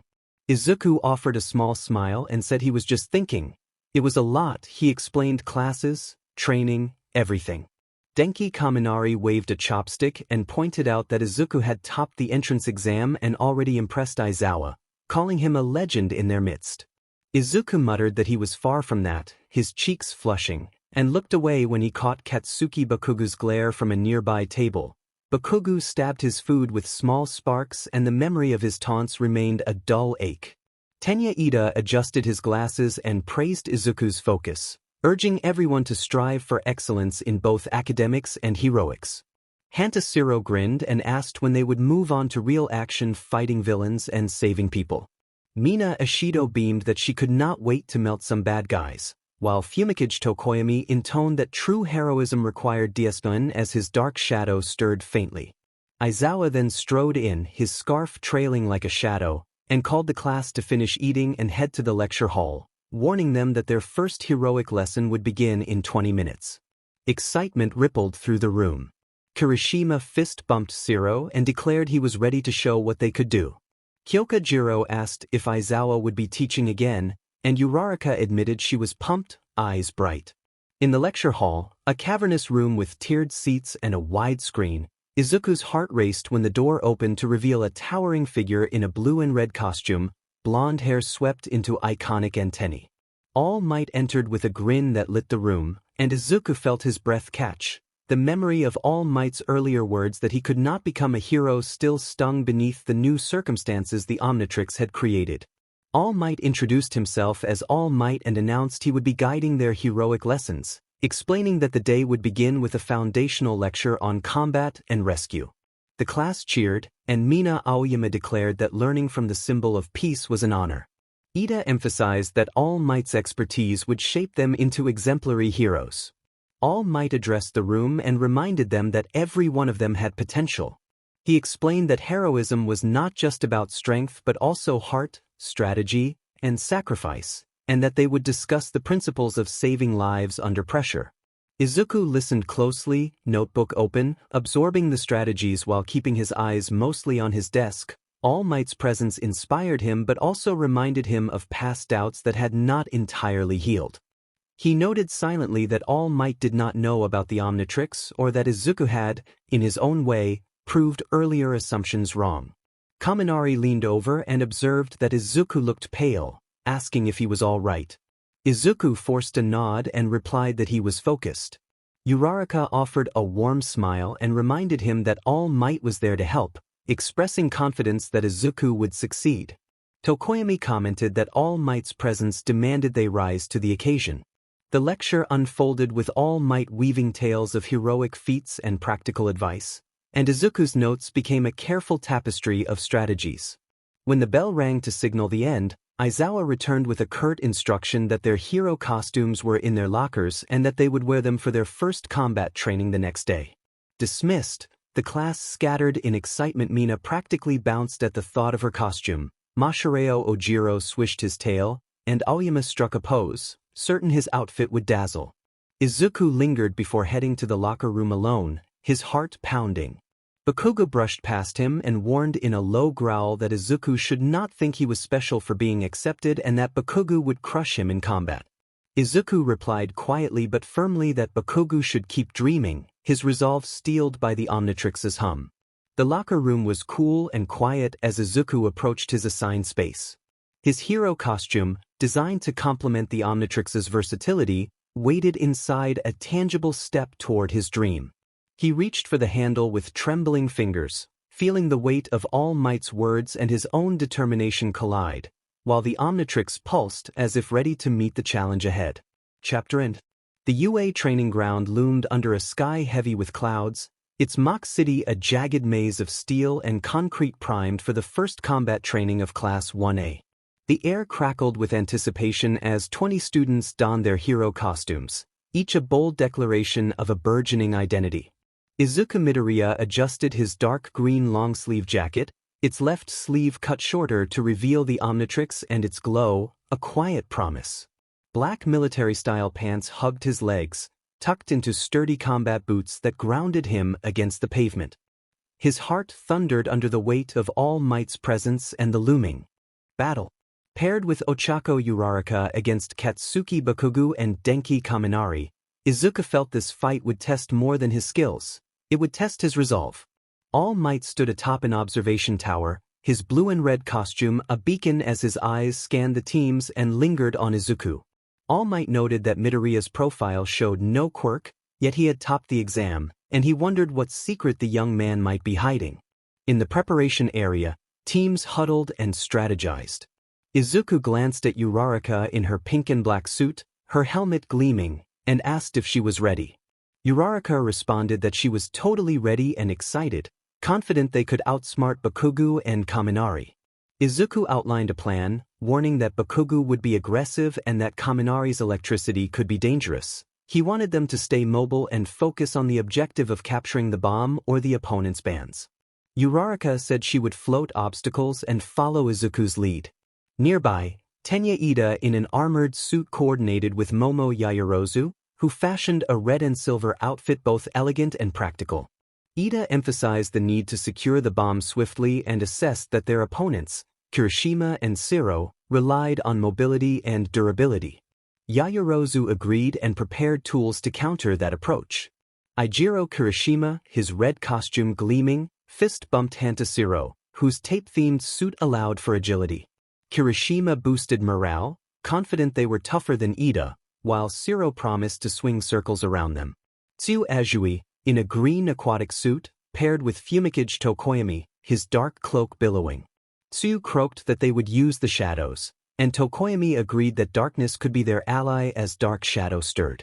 Mina Ishido's pink, acid-resistant suit sparkled as she danced beside Yuga Aoyama's glittering cape. Mina declared their plan to dazzle and disorient the opponents, and Aoyama responded that his laser would shine brilliantly to support them. Rikido Sato, in a tank-like costume, teamed with Mezu Shoji, whose multi-limbed suit was imposing. Sato planned to smash through defenses while Shoji agreed to scout with his extended reach. Mashireo Ojiro, in a martial arts-inspired suit tailored for his tail, coordinated with Koji Koda, whose costume blended with nature. Ojiro intended to use the terrain and Koda agreed that his animal companions would warn them of danger. Kyoka Jiro, in a punk rock suit wired for sound, paired with Minoru Mineta, whose grape-themed costume produced sticky traps.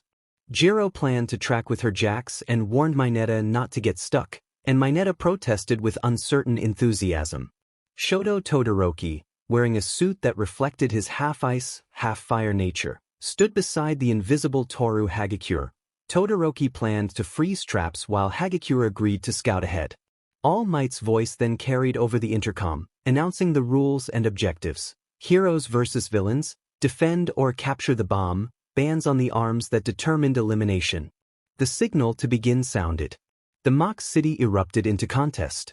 Ida and Yaoyorozu charged a building, Ida's engines roaring as Yaoyorozu crafted a net launcher, but they were ambushed by Kirishima's hardened fists and Shiro's tape. Tsuyu and Tokoyami moved through shadows, evading Mina's acid sprays and Aoyama's dazzling beams. Sato and Shoji barreled through walls and were met by Ojiro's tail strikes and Koda's bird swarm.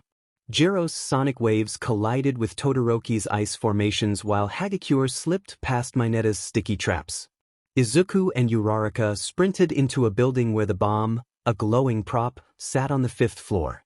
Izuku scanned the stairwell and warned that their opponents would come hard and fast, instructing Uraraka to stay light and use her ability to float obstacles. Uraraka touched a crate and sent it hovering to block the halls. Footsteps thundered below as Bakugu's explosions echoed up the stairwell. Bakugu blasted through a door with Kaminari at his side, electricity crackling. Izuku cautioned Uraraka to stay sharp as Kaminari discharged a volt surge. Uraraka floated a table to absorb the blast while Izuku dove behind a pillar, using training to duck and weave through pipes and debris to avoid Bakugu's relentless attacks. Bakugu ordered Izuku to stand still, accusing him of being a coward and vowing to destroy the fake quirk. Izuku retorted that his quirk was not fake and declared he was there to win, grabbing a metal rod to deflect sparks. Bakugu charged with a fist aimed at Izuku's chest. His explosion grazed Izuku's jacket and knocked him back. Uraraka floated a chunk of wall to shield him and urged that they needed a plan. Izuku steadied himself as the Omnitrix on his wrist began to hum. He resolved to give his all and twisted the dial, selecting Diamond Head's silhouette before slamming it down. Green light erupted and transformed him. His body hardened into jagged emerald crystal, arms shaping into blades, his form towering like a fortress. The Omnitrix emblem glowed on his chest. All Might watched in the observation tower, astonished and tense as he tried to reconcile the power displayed with Midoriya's records. Kaminari stumbled back in surprise at the sudden transformation, while Bakugu's fury only intensified and he promised not to lose. Bakugu unleashed a massive explosion that shook the building, but Diamond Head raised a crystalline shield and the blast scattered harmlessly. Diamond Head acknowledged Bakugu's strength and vowed not to back down. He fired a volley of crystal shards, forcing Bakugu to seek cover. Kaminari attempted to flank with surging electricity, but Uraraka floated a pipe that knocked him off balance. Diamond Head charged Bakugu. Bakugu dodged and continued to unleash explosive attacks, each blast representing his refusal to yield. All Might observed the clash, torn between awe and disbelief over the source of such power. The battle continued with Diamond Head's durability meeting Bakugu's ferocity while Uraraka's gravity maneuvers countered Kaminari's shocks, each side pushing to achieve the objective. The bomb loomed, victory hanging in the balance, and Izuku's crystalline form stood firm, a testament to the hero he was becoming, but the cost of revealing his power was a shadow he could not yet see. The mock city trembled as Katsuki Bakugu's explosions tore through the air, each blast a thunderclap of rage. The training ground, a labyrinth of broken concrete and bent steel, had become a battlefield. Where Class 1, as first combat exercise, had spiraled into something primal. Izuku Midoriya, in his Diamond Head form, was a crystalline bulwark, emerald facets glinting under flickering lights and the Omnitrix emblem on his chest pulsing faintly. Ochako Uraraka fought beside him, her pink and black suit scuffed, her gravity-based quirk keeping debris aloft to shield them from Bakugu's relentless assault and Denki Kaminari's crackling volleys. The bomb their objective glowed in the corner, tantalizingly close, but victory felt distant as Bakugu's fury consumed the space. Bakugu roared that Midoriya was nothing, eyes wild and face streaked with sweat, and his gauntlets glowed as he unleashed a barrage of explosions that scorched the walls. Diamond Head raised a crystalline shield, the impact shaking his sturdy frame. He ordered Uraraka to focus and to get to the bomb while he held the attackers off. He fired a salvo of crystal shards to pin Bakugu, but the blonde dodged with feral agility, his explosions propelling him forward. Uraraka called that she could handle an obstacle and sent a fallen beam floating toward Kaminari, who yelped and dove aside as his electricity fizzled harmlessly against it. Midoriya acknowledged her and pushed on, though his crystalline heart raced. He charged, blade-like arms slashing at Bakugu, who countered with a point-blank blast that seared even through Diamond Head's durable form. The Omnitrix beeped ominously and its timer ticked down. Midoriya registered the 10-minute warning, his focus split between the fight and the device. In the observation tower, All Might gripped the railing, blue eyes wide with concern. He had watched the other battles conclude. Tenya Ida and Momo Yaoyorozu outmaneuvering Eijiro Kirishima and Hantasiro with precise teamwork, Tsuyu Azui and Fumikage Tokoyami using stealth to overwhelm Mina Ishido and Yuga Aoyama, Rikido Sato and Mezu Shoji overpowering Mashireo Ojiro and Koji Koda with brute force, and Shoto Todoroki and Toru Hagakure outwitting Kyokujiro and Minoru Mineta with icy precision. But Izuku's fight felt different, raw and personal. All Might's thoughts went back to his own words to the boy not long ago, wondering what this power meant.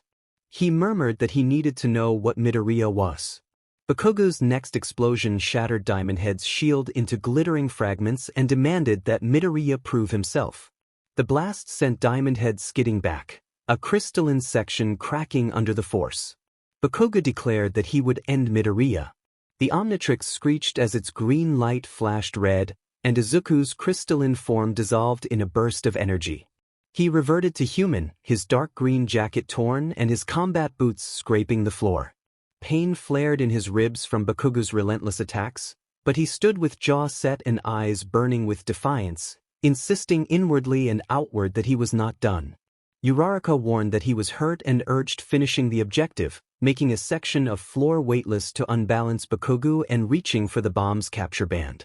Midoriya dodged as Bakugo lunged, seizing a broken pipe to deflect a strike. The impact jarred his arms. Bakugo taunted that Midoriya was nothing without the Omnitrix and slammed him against a wall, the concrete cracking behind him. A scrape on Midoriya's cheek and pain in his shoulder registered, but he refused to yield. Uraraka demanded that Bakugo get off him, and she touched the floor to shift a slab of concrete, sending Bakugo stumbling. She reported that she had the capture band and that they had won. Bakugo, however, roared in denial, eyes blazing with anger and something deeper desperation and betrayal, and he ignored the victory signal, gauntlet glowing as he aimed at Izuku. All Might used the intercom to command Bakugo to stand down and announce that the exercise was complete, but Bakugo's rage cut through the command. When Bakugo began building a dangerous explosion and declared Midoriya was finished, Izuku called out for him to stop and insisted that this was not what heroes did. All Might moved to intervene, but before he could act the Omnitrix flared again, its red light shifting to a pulsating yellow. A distorted sound came from the device and it began reacting on its own. The dial moved and activated without Izuku's input. Green light consumed him, but the transformation felt different, cold and invasive, as if guided by something else. His outline flickered and took on a ghostly, shadowy appearance. His form became translucent and otherworldly, with an unsettling, single glowing eye. Ethereal bands of energy wrapped around his limbs and his thoughts felt distant, clouded by a presence that seemed to test for control. A chill ran through the onlookers. All Might froze, breath-catching, and thought that this was not a simple quirk. He murmured his confusion and concern about what Midoriya had become. The ghostly form warned others to stay back with a hollow rasp not wholly familiar as Midoriya's voice as it phased through a wall and reappeared behind Baku. The blonde spun, his explosion passing harmlessly through the intangible figure. The apparition asked if Bakugo wanted a fight and then moved, phasing through the next blast and seizing Bakugo's arm before hurling him into a pillar. Bakugo gasped as his gauntlet sparked, and the impact echoed across the training ground. The ghostly presence pressed forward, asserting that no one could decide his worth any longer. Uraraka cried out in fear and confusion, clutching the capture band and questioning that it was still Midoriya. The ghostly form did not respond in a familiar way, and Bakugo scrambled to his feet with his explosions becoming erratic as the situation shifted into something far darker than the exercise had been planned to be. Bakugo shouted and fired again, but Ghost Freak vanished and reappeared above, his chains wrapping around Bakugo's arms and forcing him to his knees. All Might commanded the battle to stop and leaped from the tower, landing with a thud that shook the floor. He ordered Midoriya to stand down. Ghost Freak's eye flickered as Izuku's will pushed back through the haze. The alien released Bakugo, who slumped, panting, eyes wide with shock and fury. The Omnitrix beeped and flashed red, and Ghost Freak warned in a cold tone that he would be less forgiving next time. Light engulfed the alien and Izuku reappeared, collapsing to his knees, chest heaving and mind reeling from the alien's influence. Uraraka rushed to Izuku's side and asked if he was all right, hands hovering in concern. Izuku managed that he did not know, clutching the Omnitrix as its red glow served as a stark warning, explaining that it had activated on its own and he had not felt like himself. All Might approached with a storm of concern and disbelief and told Izuku that they needed to discuss the device at once. Bakugo staggered to his feet, fists clenched, but Aizawa's scarf lashed out and restrained him. Aizawa warned Bakugo that he was finished for the day and that another loss of control would mean expulsion. Bakugo spat in frustration, wrenched free, and stormed off, fury smoldering. Uraraka helped Izuku stand, steadying him, and praised him for winning the fight while noting that the behavior had not seemed entirely like him. Izuku admitted something was wrong with the Omnitrix, the memory of Ghost Freak's cold grip lingering like a trauma. He had won, but the victory felt hollow. The other teams gathered, their battles over, trading a mix of awe and unease. Kirishima commented that the fight had been intense and called Izuku a beast. Yaoyorozu observed that the power had been extraordinary but seemed unstable. Tsuyu admitted that the display had been terrifying in the way of a horror movie. All Might rested a hand on Izuku's shoulder and dismissed him for now, warning that the power was extraordinary but dangerous. Izuku nodded and followed the class out, the Omnitrix-a's red glow a heavy weight. Uraraka offered a tentative smile and reminded him they were a team. Izuku forced a nod of thanks. As he walked away, the Omnitrix-a's earlier yellow flash and cryptic voice haunted him, deepening the shadows of his triumph and raising questions about what had been controlling it and what it might demand next. The UA campus lay quiet in the late afternoon, the sun casting golden streaks across the polished halls. Izuku Midoriya's boots echoed as he walked toward Principal Nizu's office, his hero costume jacket slightly scuffed from the morning's training. The memory of the battle Bakugu's relentless fury and the Omnitrix-a's unsettling shift into Ghost Freak clung to him, leaving his heart still racing. The summons to Nizu's office felt like a storm on the horizon, and the Omnitrix, red and silent on his wrist, offered no comfort. The device's list of alien forms remained a mystery, and Izuku's encounter with All Might's weakened state from a year ago felt like a wound reopened. He hesitated at the polished door and knocked. Nizu invited him in. The door opened onto a cozy office lined with books and a large window framing the campus. Nizu greeted him with an enthusiastic smile and motioned to a seat, while All Might stood nearby in his heroic guise, costume gleaming yet eyes narrowed with scrutiny that pierced Izuku's composure. The memory of All Might's past dismissal telling Izuku he could not become a hero stung anew. Nizu expressed delight that Izuku had come and remarked on the eventful day he had clearly had. Izuku thanked them and sat, fingers brushing the Omnitrix-a's faceplate. All Might addressed him with a mixture of warmth and unease, noting the apparent closeness between Nizu and Izuku and remarking that it was an unusual bond for a first year. Nizu laughed and explained his fascination with Izuku, a top scorer on the entrance exam, wielding an extraordinary device, and facing challenges with heart. A faint hiss filled the room, and All Might's form shifted, muscles relaxing and his heroic facade falling away to reveal Toshinori Yagi's weakened, gaunt appearance.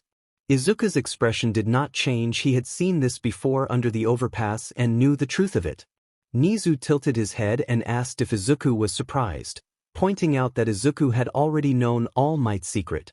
Izuku confirmed that he had met Toshinori a year ago and had recognized him even in hero form. Toshinori leaned forward, coughing softly, and asked why Izuku had kept that knowledge to himself. Izuku replied that it had not been his secret to tell, drawing a parallel to his own reluctance to have the Omnitrix questioned. Nizu's ears twitched with interest, and he motioned toward the Omnitrix, noting that All Might had concerns about the device. Toshinori then asked directly where Izuku had obtained the device, reminding him of their previous encounter when Izuku had appeared quirkless and asking how Izuku could now transform and perform the feats he had shown, an outcome Toshinori described as not just unusual but seemingly impossible. Izuku felt the Omnitrix-a's weight and wanted to explain but closed his mouth, uncertain. He could not reveal the meteor or the aliens. He said only that it was complicated and that he could not say more.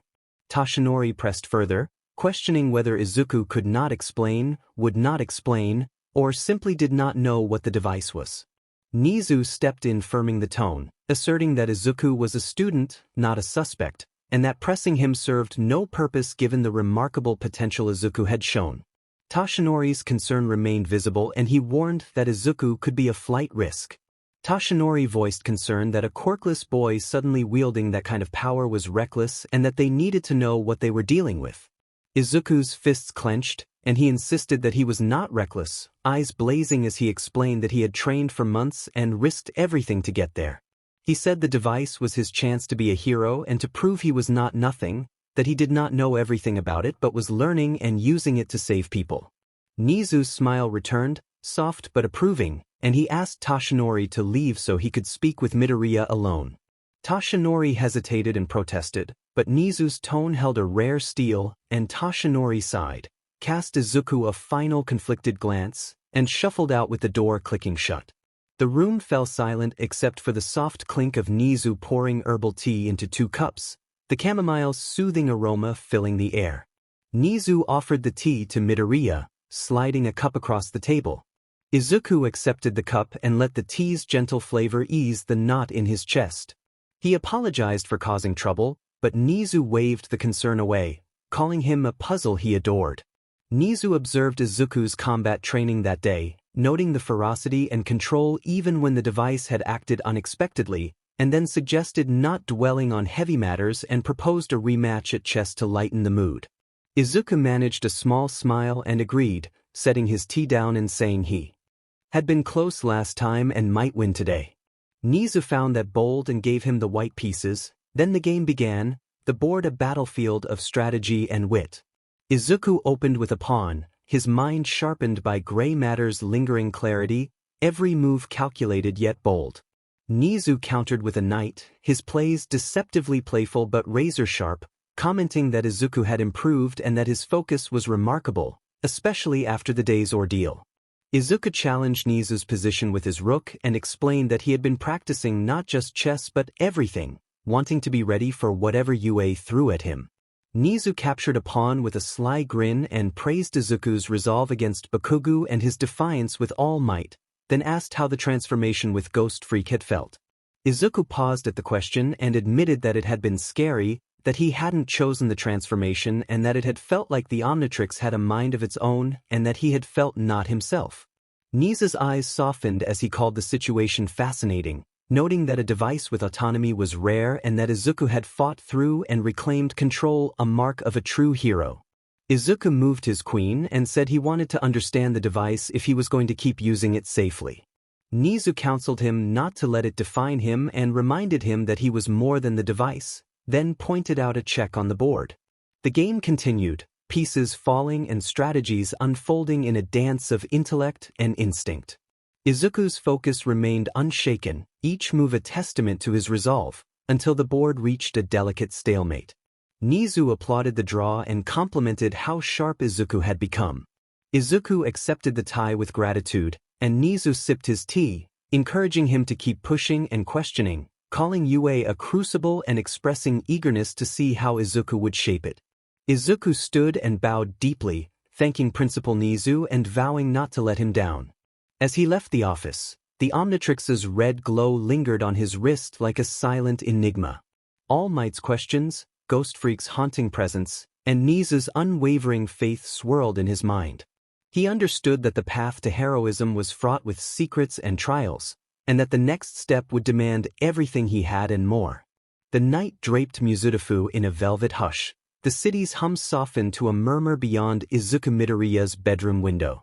Moonlight spilled across his desk, illuminating a sprawl of notebooks filled with meticulous diagrams of the Omnitrix-a's 10 aliens' heat blast's fiery anatomy, forearms' muscular structure, Diamond Head's crystalline lattice, Stinkfly's wing mechanics, Wildmutt's sensory nodes, Ghost Freak's ethereal chains, XR8's aerodynamic frame, Ripjaw's aquatic adaptations, Gray Matter's neural pathways, upgrades biomechanical circuits. Izuku, wearing a worn green tank top and black sweatpants, moved through a series of push-ups on his floor, breath steady despite the burn in his arms. The Omnitrix glowed green on his wrist, its light a beacon in the dim room, a constant reminder of the power he wielded and the limits he faced without it. He counted 37 as he pushed up and told himself he was not strong enough like this, not without transforming. He dropped to a plank and held the position, sweat beading on his brow, reminding himself that if he wanted to keep up with Bakugo, Ida, and Todoroki he needed to be smarter, not just stronger. His eyes flicked to the Omnitrix, its emerald glow steady and inviting, and he acknowledged that it was his edge but that he could not rely on it alone. He rose, wiped his forehead, and crossed to his desk where his hero notebook lay open. The pages detailed the Omnitrix-a's functions, cross-referenced with Gray Matter's analytical insights from months of study. He wondered aloud to the device whether there might be more than 10 aliens and recognized that tampering with the Omnitrix could be catastrophic. The thought of a malfunction or self-destruction terrified him because of the potential fallout for everyone around him, and he resolved not to risk that. He flipped through his notes as his mind raced, reflecting that Gray Matter's intelligence had helped him map the Omnitrix-a's patterns and thinking of the device as not just a tool but a system, a database of alien DNA. He questioned who had made the device and why it had chosen him, the memory of Ghost Freak's unbidden transformation intensifying those questions and the chilling sense of losing control. He told himself he needed answers but could not push too far. A sudden beep shattered the silence as the Omnitrix-a's green light flashed to a pulsing yellow. Izuku froze, his heart lurching as static crackled and a distorted voice began to come through. The Omnitrix emitted a fragmented signal, a voice struggling across vast distances calling for its user to respond. Izuku's breath hitched as his fingers hovered over the device. He leaned closer and announced that he was Izuku Midoriya, asking who was speaking. The voice cleared into something calm and precise with an otherworldly cadence, and it identified itself as Azimuth of the Galvan, the creator of the Omnitrix. Izuku recoiled in his chair, stunned by the revelation that the device had been made by someone else. He asked whether Azimuth had built the Omnitrix and whether its arrival on Earth had been an accident, explaining that he had found it after a meteor crashed nearby. Azimuth confirmed that nothing about the Omnitrix was accidental and that the device, designed to foster understanding across species, had tracked to the planet and connected with Izuku because his actions had shown him worthy. Worried, Izuku recounted how a form called Ghost Freak had overwhelmed him during training without his consent and asked what would happen if he lost control again. Azimuth warned that the Omnitrix was complex and that some DNAs, like ectoneurite, carried a will of their own. The device's failsafes were not perfect when operated by someone untrained. Izuku clenched his fists and insisted that he was trying, that he had trained for months, studied every alien, and pushed himself to keep up despite being quirkless without the Omnitrix. Azimuth responded that strength alone did not define a person. The Omnitrix amplified, but the wielder's choices, courage, and intellect ultimately defined its power. He told Izuku to trust his instincts and promised guidance when possible, though distance limited the connection. The Omnitrix flashed green and the link cut off. Izuku stared at the device, heart pounding, then repeated Azimuth's name aloud and reflected that the creator was out there somewhere watching him. He paced his room, thinking of gray matter species and the possibilities of more aliens in the device. He reminded himself not to tamper recklessly and resolved to focus on what he had: 10 aliens, his training, and his notebook full of theories. Looking at his All Might poster, Izuku felt the contrast between the hero's smile and the fragility of the day's events. He acknowledged that All Might and others distrusted the Omnitrix, but he reaffirmed his determination to master it. He opened his notebook and began sketching Ghost Freak's form, cataloging its strengths and dangers, and told the Omnitrix that he would prove control first to Azimuth, then to All Might and everyone else. The Omnitrix glowed, a constant, enigmatic presence tied to his destiny. The morning sun blazed over UA High, but the gates swarmed with reporters and flashing cameras after news that All Might would be joining the faculty. Izuku navigated the crowd with his backpack tight and the Omnitrix hidden under his sleeve. When a reporter shoved a recorder into his face and demanded a comment, he ducked and said no comment. Thinking quickly, he lied that he was heading to general studies class, downplaying any excitement. The reporters scoffed and moved on. UA's high-tech security barrier hummed closed behind him, holding the press at bay. Aizawa watched the frustrated reporters from a distance and muttered that the barrier was no joke as he walked toward his students. In Class 1A, the room buzzed with post-combat energy. Aizawa slouched at the podium with his yellow sleeping bag partially unzipped and reviewed the battle trial assessments. He told the class that some of them had shown promise and singled out Midoriya and Uraraka for solid teamwork, smart use of the environment, and restraint during a villain simulation. Izuku sank lower in his seat, flattered by the praise. Aizawa then turned to Bakugo, criticizing his aggressive approach and warning that victory did not excuse endangering teammates or ignoring objectives.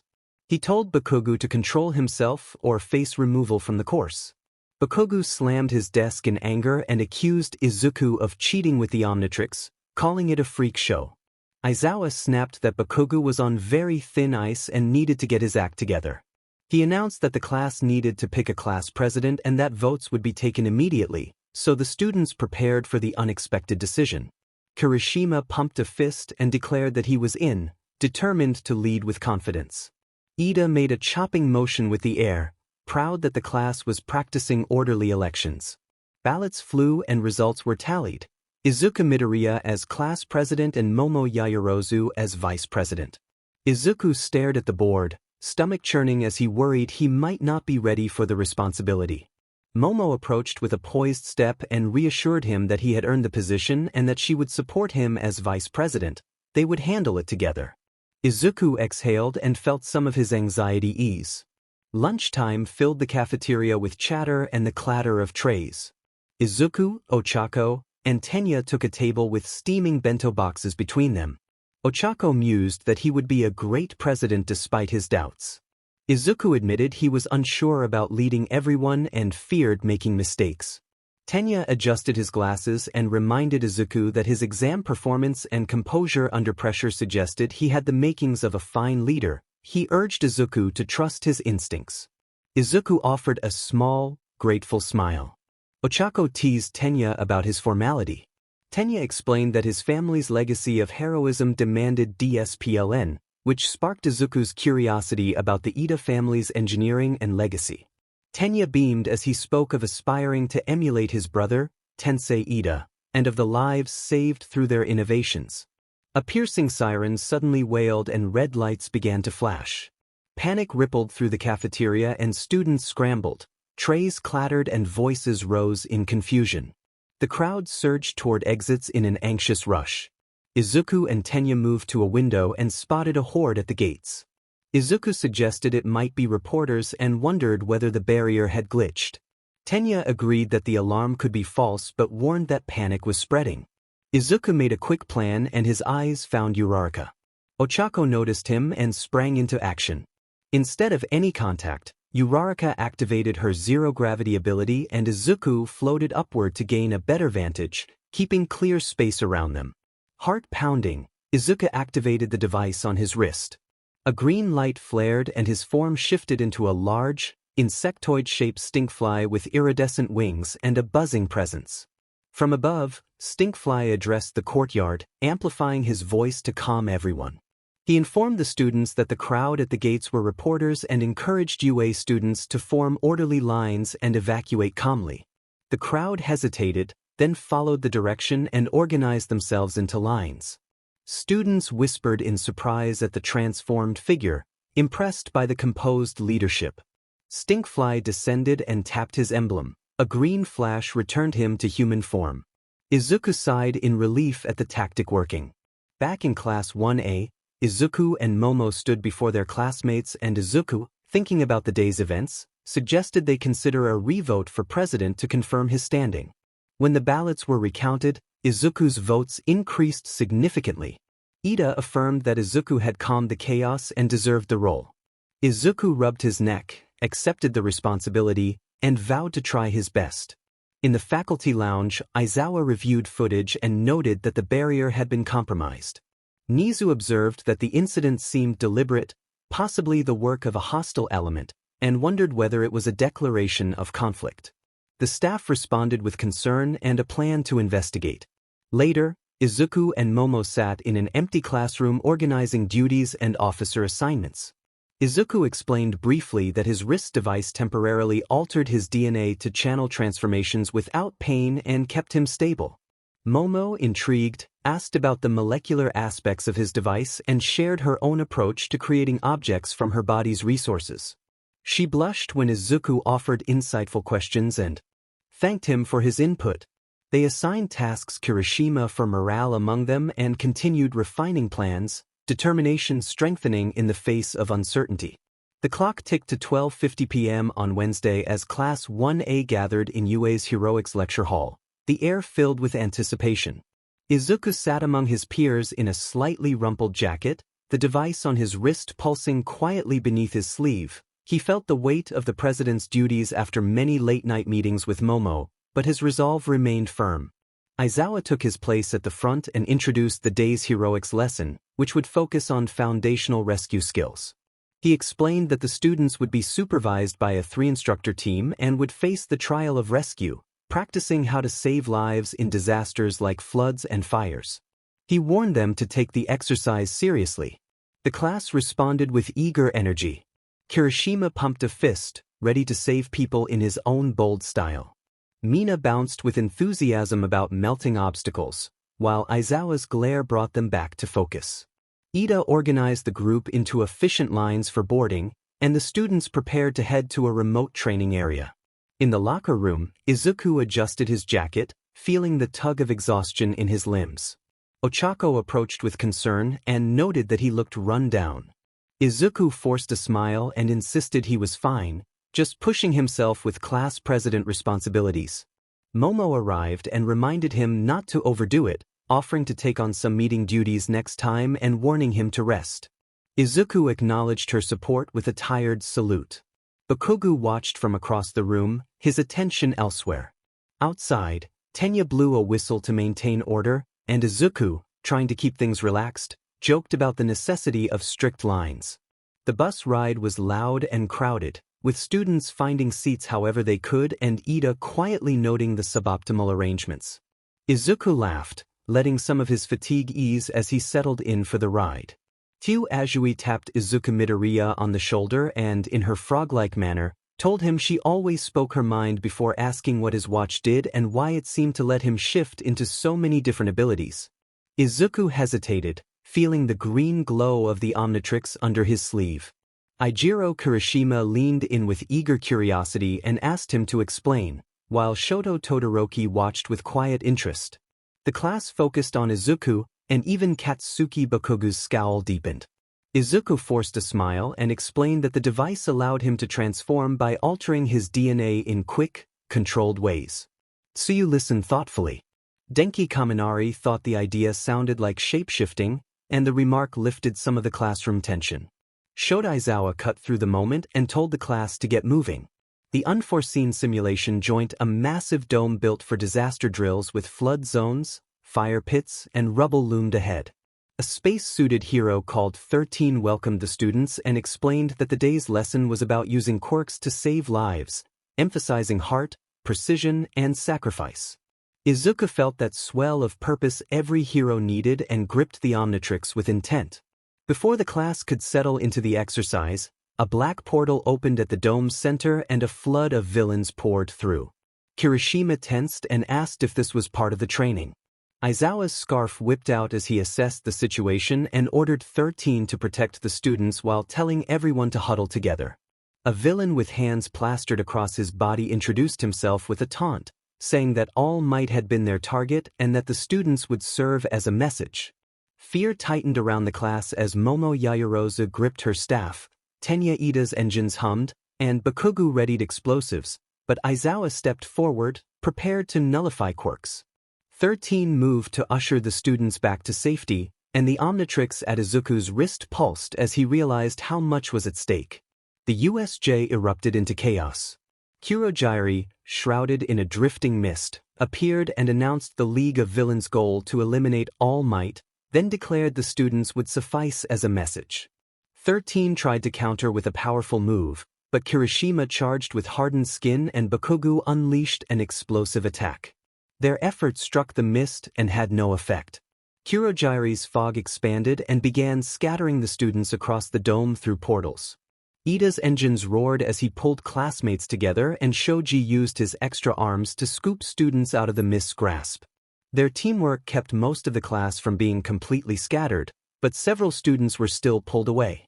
A portal hurled Izuku into the flood zone, and he slammed into churning water. Cold hit him, but he oriented himself and kicked for the surface. The Omnitrix's glow steadied under his sleeve as he mentally pieced together what had happened. The villains had breached the barrier, they knew the USJ's layout, and All Might was not present. A shadow surged through the water, a shark-like foe, until Tsuyu Azui intervened, tackling the villain and helping bring both Izuku and Minoru Mineta to the surface near a half-sunken ship in the shipwreck zone. Tsuyu set them down on the deck and warned that the villains had clearly planned the ambush. Izuku smiled gratefully and acknowledged that their enemy's preparation meant they had to be clever and use what the villains did not know about them. Heads broke the water, other aquatic villains circled the ship and panic rose around them. Izuku steadied himself and thought about All Might, wondering how much the absence of the symbol of peace would cost them and whether he could be a hero in his stead. Izuku resolved he could not let fear stop him. If the villains were there to kill All Might, they had to fight and stop them. In the landslide zone, Shoto Todoroki stood amid frozen rubble, his half-ice, half-fire suit pristine. A wave of ice encased a dozen villains, rendering their weapons useless. Todoroki dismissed them as pathetic and warned them to get a grip or they were not worth his time. In a secluded teacher's lounge, Toshinori Yagi, All Might's gaunt form, slumped against a wall, exhaustion and strain showing. He had overexerted himself before class and felt his time limit shrinking. He murmured that he had very little time left and clutched his phone as calls to Aizawa failed. Principal Nizu entered, his white fur neat, and held up a tablet displaying a news article about All Might's pre-class heroics draining the symbol of peace. Nizu criticized Toshinori for answering every call for help and insisted that his responsibility was with the students. Nizu added that Midoriya's device intrigued him and that Midoriya's character intrigued him more, and he urged Toshinori to stay put while the staff handled the situation. Toshinori struggled to maintain his hero form and warned that his calls were not going through, sensing that something was wrong. Back at the USJ entrance, Shoji used his extra arms to scan the dome and confirmed that all classmates were still present, scattered but accounted for. 13 suggested that Ida run to the main campus to alert the faculty since that was easier than finding the signal jammer. Ida revved his engines but hesitated, feeling he could not abandon his classmates. His friends reassured him that he would not be abandoning them but helping, that he was saving them, and urged him to go. Kurogiri's mist surged toward the group, and he chastised them for discussing plans in his presence as he reached for Ida. 13's black hole ability roared to life, skinging debris toward the villain and buying precious time. In the shipwreck zone, the boat creaked and villains closed in. Minoru Mineta trembled, clutching his sticky spheres. He suggested hiding and waiting for the heroes to rescue them, but Izuku stepped to the railing with fierce resolve and argued that the villains did not know the students' full quirks and had made tactical errors in their placement. He noted that Tsuyu's presence and surprise would be an advantage. Tsuyu Azui tapped Izuku's head with her tongue to ground him and reminded him to focus. She explained aspects of her quirk and her strengths. Izuku explained the Omnitrix on his wrist, describing how the device could transform his DNA into different forms for 10 minutes per use with a cooldown, and that he could switch forms in a way that conserved energy. He also noted that the transformations did not cause him pain. Mineta explained that his quirk produced small adhesive spheres that stuck to surfaces for hours but never to him. His nervousness drew silence from his companions, and he became more upset, feeling useless in a fight. Izuku reassured him that his ability was not useless and that it was strategic. A blade scored the hull, sending water rushing in and forcing the group to act. Mineta panicked and threw his sticky spheres wildly, which caused the villains to pull back. Izuku realized that the villains' fear of the adhesive spheres was an opening and urged them to use the opportunity. Mineta protested that he had not signed up for danger and then trailed off in embarrassment. Izuku reacted sharply and slapped Mineta in an effort to jolt him into focus, telling him to steady himself and seize the chance. Villains below laughed and vowed that the children were finished, but Izuku stepped onto the railing with his heart pounding and prepared to act. He reminded himself that he could not take them all at once, but in the water he had an advantage. He activated the Omnitrix and transformed into an aquatic form. Light surrounded him as his body adapted for the water. Scales and gills formed, webbed extremities extended, and a sleek tail gave him powerful propulsion. As the transformed Izuku hit the water, he moved with ferocious speed, his tail churning the water into a vortex. Villains flailed, caught by the whirlpool and unable to maneuver effectively. The waterform surged, disabling foes with precise, non-graphic strikes. Izuku signaled Tsuyu to act. Tsuyu leapt and retrieved Mineta while Izuku tapped the Omnitrix again to revert to human form. Mineta, inspired, hurled sticky spheres that immobilized several villains in a tangle. Tsuyu set them down and praised their teamwork, calling it a successful first hurdle. Izuku panted but remained resolute, believing this was only the beginning. The shipwreck's water lapped at the rusted hull of the stranded boat, its creaking frame a reminder of the chaos at the unforeseen simulation joint. Izuku Midoriya, Tsuyu Azui, and Minoru Mineta stood on the deck, the defeated villains below held fast by Mineta's adhesive spheres. The air was thick with tension, and distant combat echoed from the plaza where Shota Aizawa battled a swarm of foes. Izuku's dark green hero costume was soaked, his boots slick with seawater, but his eyes were determined and the Omnitrix glowed green on his wrist, ready for more. Mineta wiped sweat from his brow, his suit torn and his voice shaky but a bit smug as he noted that the villains would be stuck for hours. Izuku reflected that they had been lucky, the villains had not kept reserves and their precise strategy had left openings. He worried that their first win could make them overconfident and reminded himself to conserve energy and stay smart. Tsuyu urged them to move along the shoreline and stay low, advising that if it became too dangerous they should retreat. Izuku agreed and led the way down the boat's ramp, splashing through shallow water as they crept along the flood zone's edge under the dome's artificial sky. He considered which form to prepare next: speed, defense, and steadied himself for whatever came. In the landslide zone, Shoto Todoroki walked past frozen villains, their forms encased in glittering ice, his dual-colored suit unmarked. He scoffed that they were not even a challenge, breath misting. 2 more thugs charged, but he flicked his right hand and a surge of ice locked them in place. He thought that these were just pawns. The real threats were with their leaders. Numbers did not equal skill. In the mountain zone, Denki Kaminari sprinted with panic in his eyes as a spiked villain closed in. He dove behind Momo Yaoyorozu and Kyoka Jiro, who stood back-to-back, surrounded. Momo wielded a steel staff while Jiro held her earphone jacks ready. Jiro snapped at Kaminari to use his quirk, but he protested that he could not risk zapping his allies. Jiro kicked him toward the villain and demanded he learn to aim. Kaminari stumbled, letting out an uncontrolled shock that stunned the thug without striking his allies. He was amazed to realize that he had managed it. Another villain lunged at Jiro, and she redirected him toward Kaminari. He took a punch to the face but managed to shock 2 foes at once. Momo crafted a bow staff and parried a blade, urging everyone to focus. Jiro then blasted a third villain with a sonic pulse from her speakers, the sound rattling the ground. Jiro questioned Kaminari about ordering targeting gear from support, and he admitted he had not thought of it. Momo crouched and created an insulating sheet across their backs, yelling for cover. Kaminari grinned, wrapping himself and Jiro in the insulation and releasing a massive electric surge that knocked the villains unconscious. When Momo revealed that her costume had been damaged, she calmly said she would make replacement clothes. Jiro blushed and shielded herself while Kaminari, exhausted from overexerting his power, muttered oddly. Behind them, an unnoticed hand burst from the ground, its fingers twitching with intent. At the flood zone, Izuku Midoriya, Tsuyu Azui, and Minoru Mineta crept along the shoreline, water lapping at their feet. Izuku quietly said they were only scouting and would retreat if it looked bad. Tsuyu scanned their surroundings, and Mineta, clearly uncomfortable with the situation, admitted he was not built for this. He hugged Tsuyu in relief, and she pushed him back into the water to keep space between them.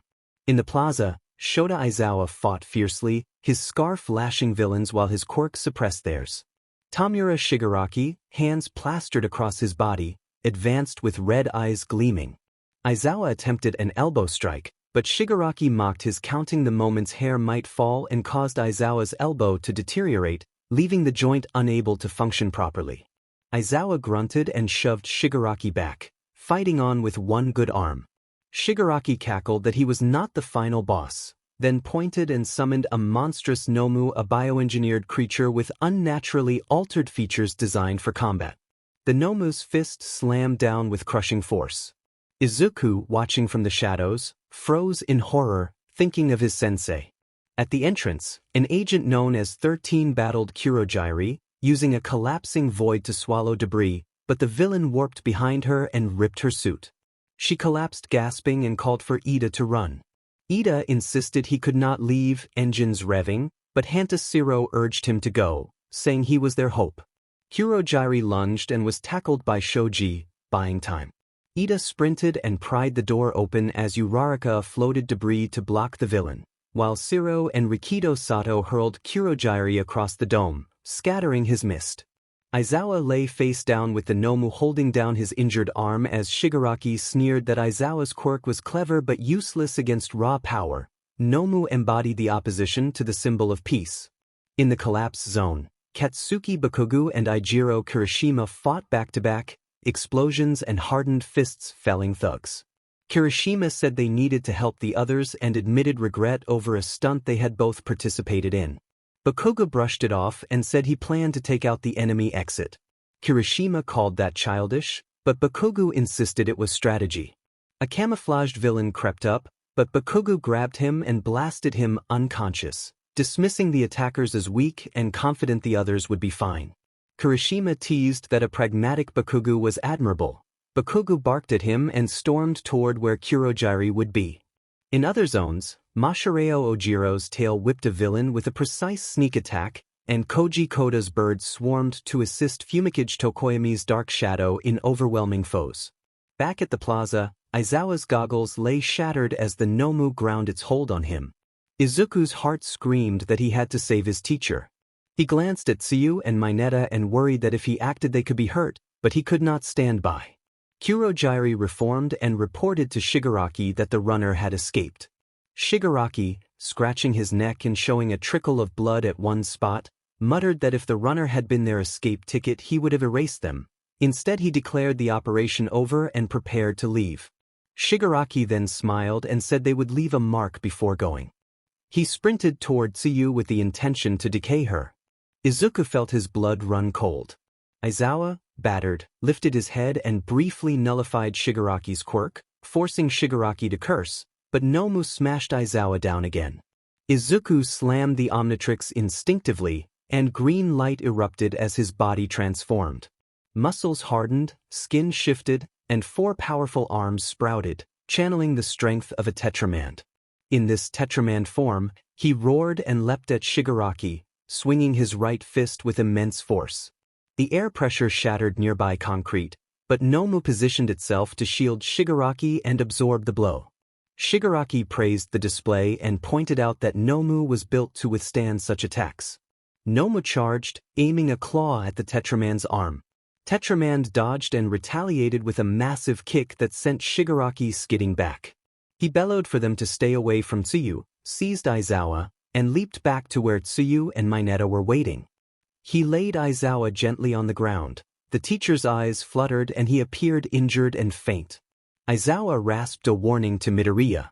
Midoriya responded that Aizawa should not talk so much and told Tsuyu and Mineta to protect him while he took on the monster.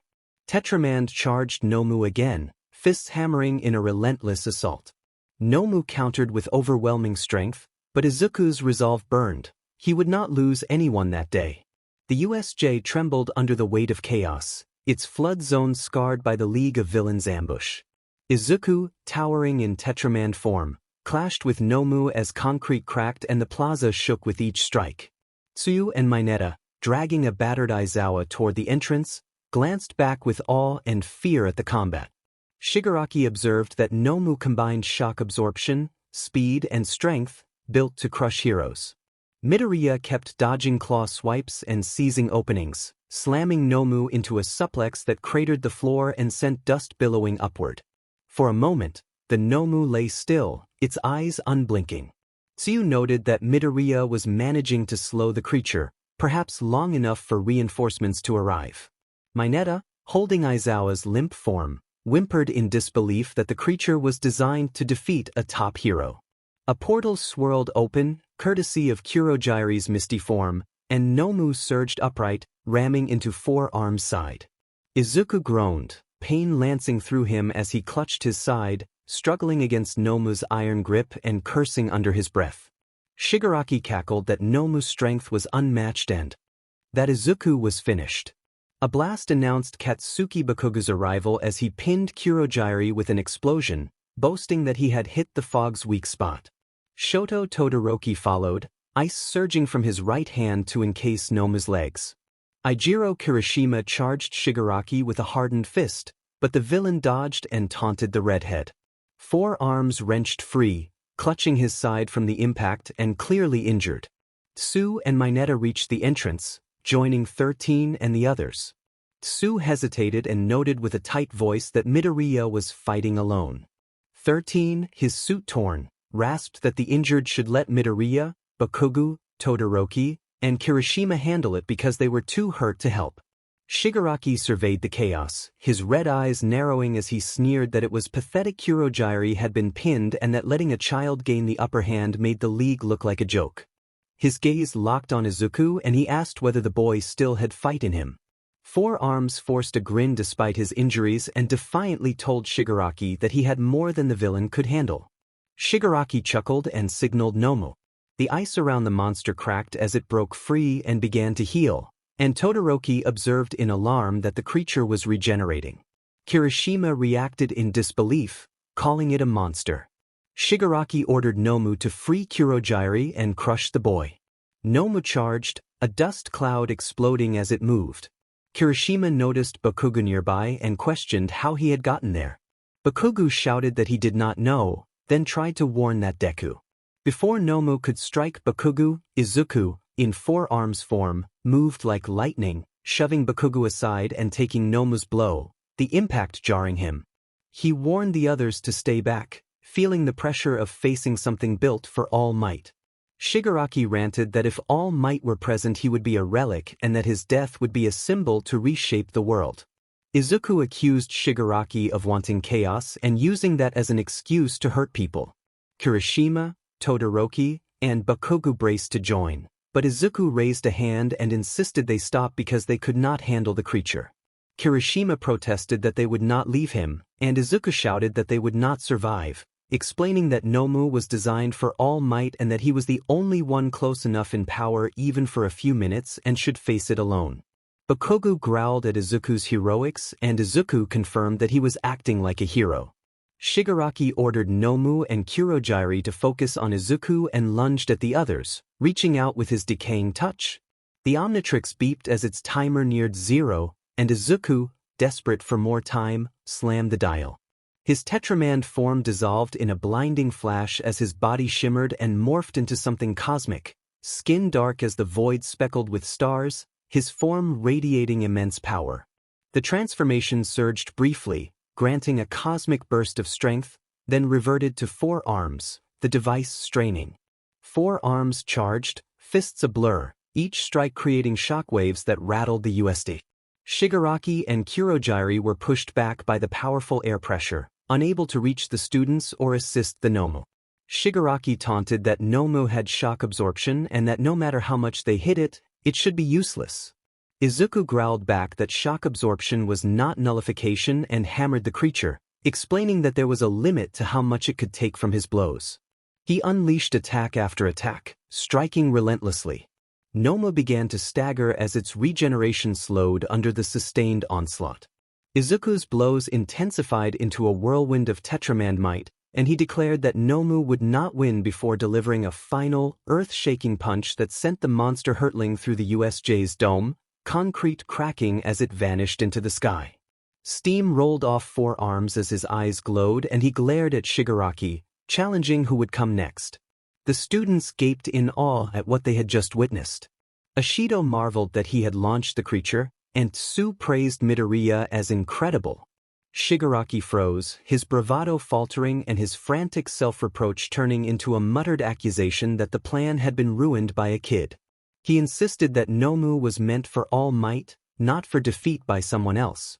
Four Arms cracked his knuckles and told him to keep crying because he was still standing. Bakugo, Kirishima, and Todoroki watched from the sidelines, astonished. Bakugo's palms sparked as he tried to process how powerful Izuku had become and wondered at the device on his wrist. Todoroki's dual-colored eyes narrowed as he considered the same, and Kirishima grinned that Midoriya had sent the monster flying. Shigaraki's panic intensified as he realized his plan had collapsed without Nomu. He scratched at his face until his hand bled, and he asked aloud what to do next. Kurogyari's misty form swirled nearby and he told his master that they still held advantages, that the boy was injured and they could do damage before reinforcements arrived. In the mountain zone, a villain held Denki Kaminari at knife point, threatening to snap his neck. Momo Yaoyorozu murmured that they had let their guard down and tightened her grip on her staff. Hyoka Jiro, tensing, decided they needed to keep the villain talking and used a taunt to try to distract him so she and Momo could maneuver. Back in the plaza, Shigaraki continued to rail about his ruined plan while four arms advanced, the battlefield trembling under his defiant presence. Izuku knew, however, that the extra time he had bought with his bulkier form would not last forever, and he readied himself for whatever came next. Shigaraki insisted they finish the fight together, his trembling slowing as a twisted grin spread across his face. He acknowledged that Midoriya was hurt and moved to press the attack. Izuku, still in four arms form, braced against the impact of Nomu's blows, wounded where the creature had struck. The Omnitrix beeped and its green glow flashed red. A burst of light signaled his return to human form. He stumbled, clutching his side in pain and collapsing to one knee. He shouted that he needed more time. Shigaraki laughed and lunged forward, his hand reaching to unleash decay. Gunfire erupted, forcing Shigaraki back as shots opened a path that freed Kaminari in the mountain zone. UA faculty swarmed the area, snipes precision fire, present mixed sonic interventions, and Midnight's Mist and All Might led them. His heroic presence blazing as Tenya Ida arrived with engines roaring. Ida announced that the reinforcements had arrived. The villains faltered, their bravado crumbling. Shigaraki cursed and clutched his injured hand as he ordered Kurogyri to extract them immediately. Kurogyri moved to envelope them, but Cementos launched a concrete counter, disrupting the warp and buying time. Shigaraki vowed that this was not over and that next time they would finish the job. Kurogyri barely managed to evacuate the group under covering fire. Izuku collapsed to the ground, gasping and staring at the shattered dome overhead. He told himself quietly that he had done enough, but he questioned whether it had truly been sufficient. Teachers spread out to secure the area and check on students. All Might approached with a strained but grateful smile and told Midoriya that he had fought bravely and should rest. Present Mike praised Ida for his quick response. In the mountain zone, Momo fashioned a blanket and covered her torn costume while Jiro supported Kaminari to his feet, noticing his dazed state and asking if he was all right. Kaminari mumbled that his mind felt scrambled and asked if they had won. Momo warned that the victory had been narrow and that they needed to regroup. Far from UA, in a dingy bar, Shigaraki slumped against a wall, wounded and reeling from the defeat. He lamented that he had failed and fretted that he had not gauged All Might's strength. He blamed the kids, singling out one who had ruined their plans. A voice crackled from the television, calm and measured, assuring him that he had not failed but had underestimated their opponents. Another, colder voice criticized the use of the league's name for the operation and expressed disappointment over the loss of Nomu after their efforts. The calm voice found the emergence of a child with such power intriguing and instructed Shigaraki to gather stronger allies, declaring that Shigaraki would serve as their symbol to confront the anomaly next time. Back at the USJ site, police processed the scene and assisted students.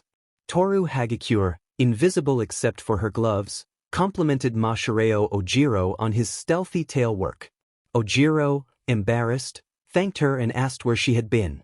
Hagakure replied that she had been in the landslide zone with Todoroki, who nearly froze her and had not noticed her presence. Todoroki offered a quiet apology.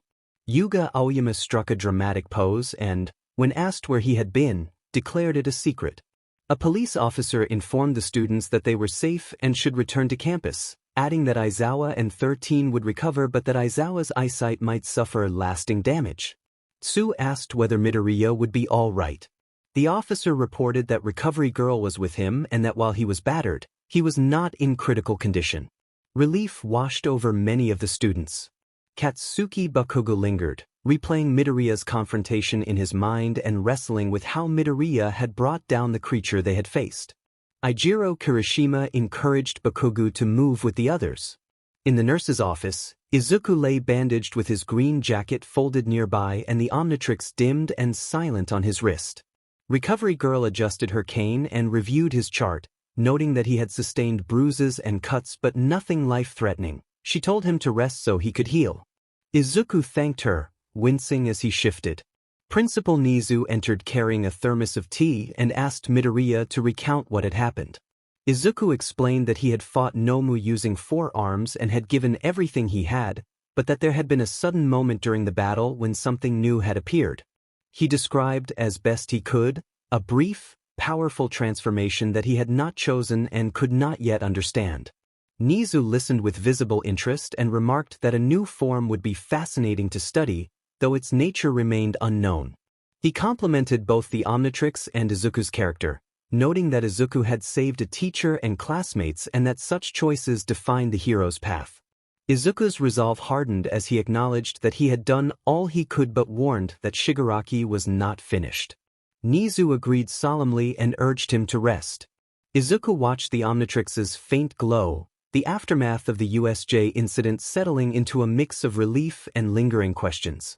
The victory had been costly, the mystery deepened, and a new facet of Izuku's power had emerged, a sign of a hero still growing. The unforeseen simulation joint incident left UA high tense and alert. In a secure meeting room, Principal Nizu, All Might in his weakened Tashinori Yagi form, and Detective Naomasa Tsukachi convened, the air heavy with the aftertaste of coffee and antiseptic. Tsukachi explained that investigations had hit dead ends in identifying higher-ups behind the League. Shigaraki was the recognizable face, but his history was a void. All Might dismissed Shigaraki as immature and volatile, questioning how someone so unstable could lead a villain group. Nizu countered that Shigaraki's immaturity made him dangerous like their students. He was raw and could be molded, and if someone more resourceful guided him, his threat would multiply. Tsukachi noted that Shigaraki's followers were a troubling mix of small-time criminals who had rallied to his simple, destructive rhetoric, exploiting a sense of neglect among certain people.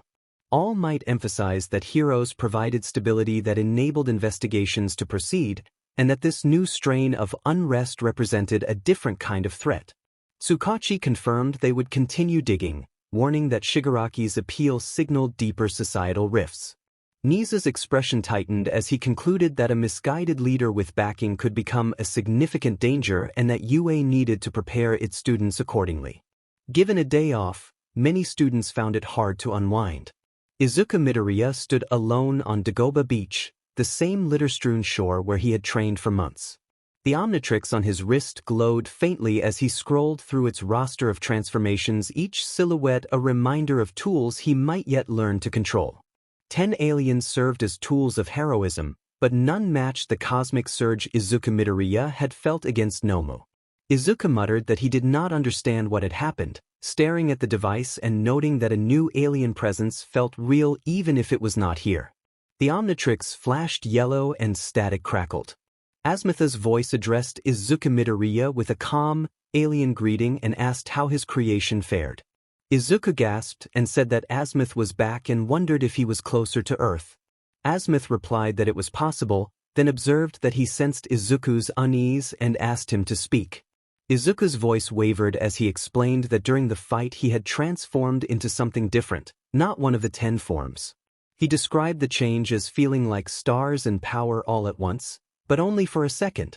Asmith was silent for a moment before humming that the Omnitrix was a prototype and should have been locked to 10 forms. He said that the transformation should not have occurred and that it may have been triggered by extreme need or a glitch. Izuku's eyes widened as he asked if a glitch could unlock more aliens. Asmith explained that the Omnitrix scanned DNA and that if a quirked human touched it, it might register a compatible alien species and expand the roster.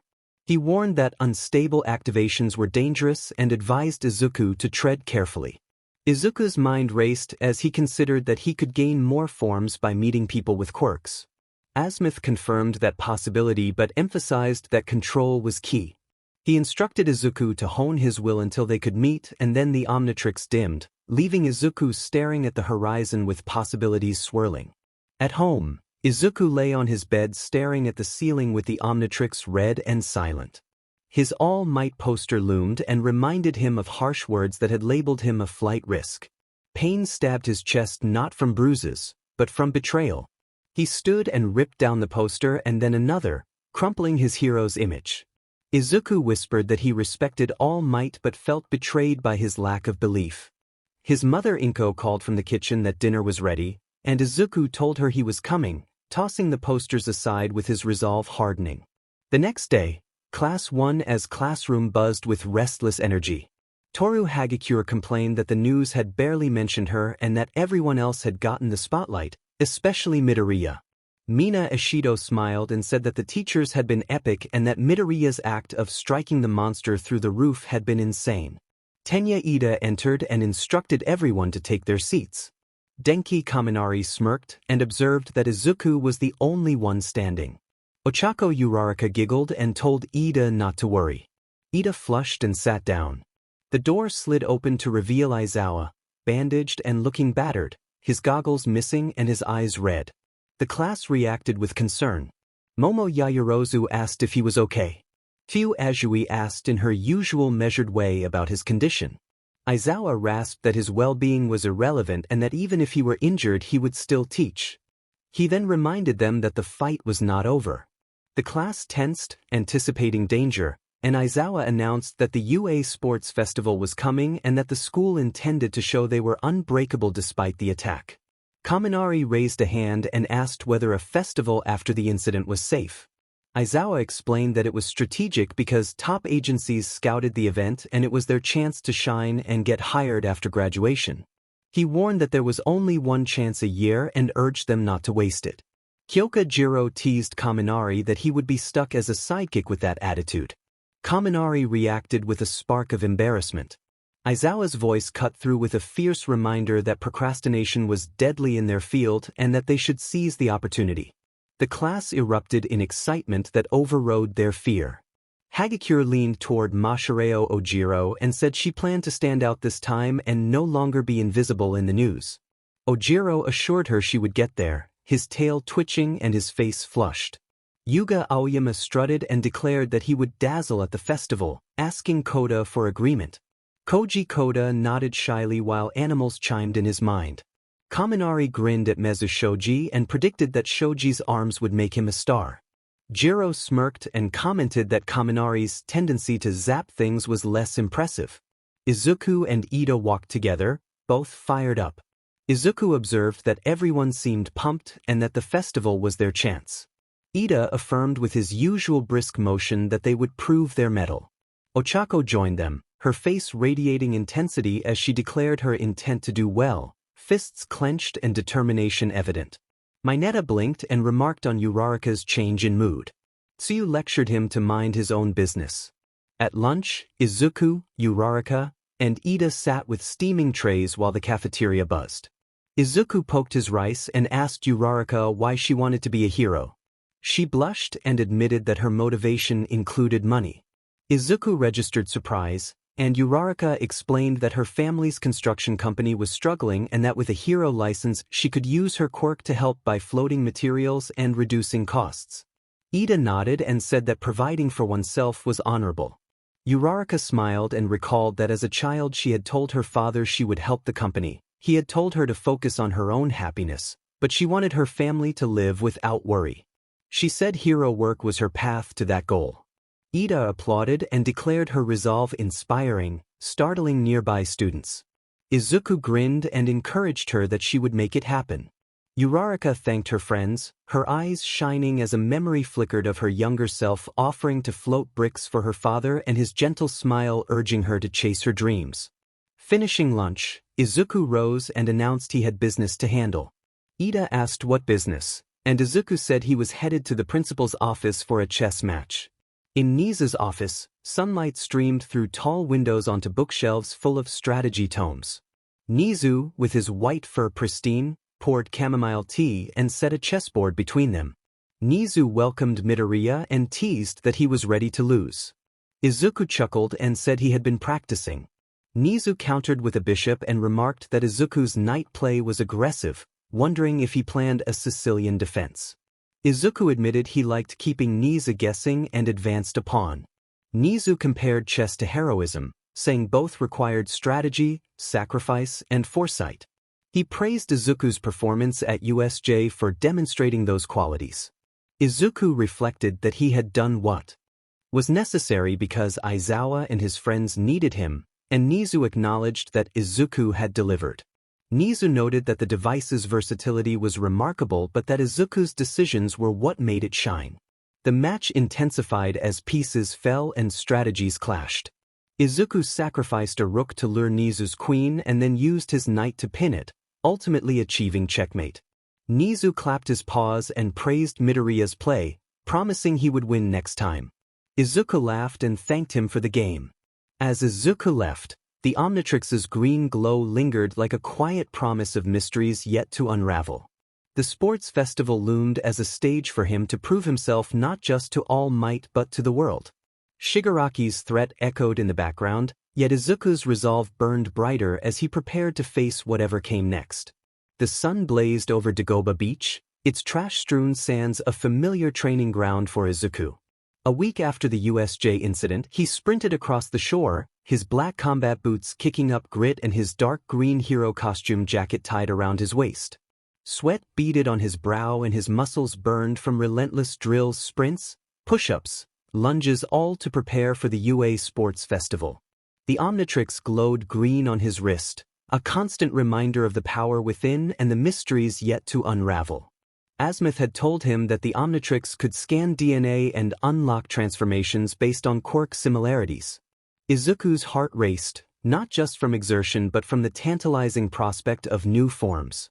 He panted that he needed more transformations and paused to catch his breath, hands on his knees, thinking that unlocking them would give him an edge in the festival.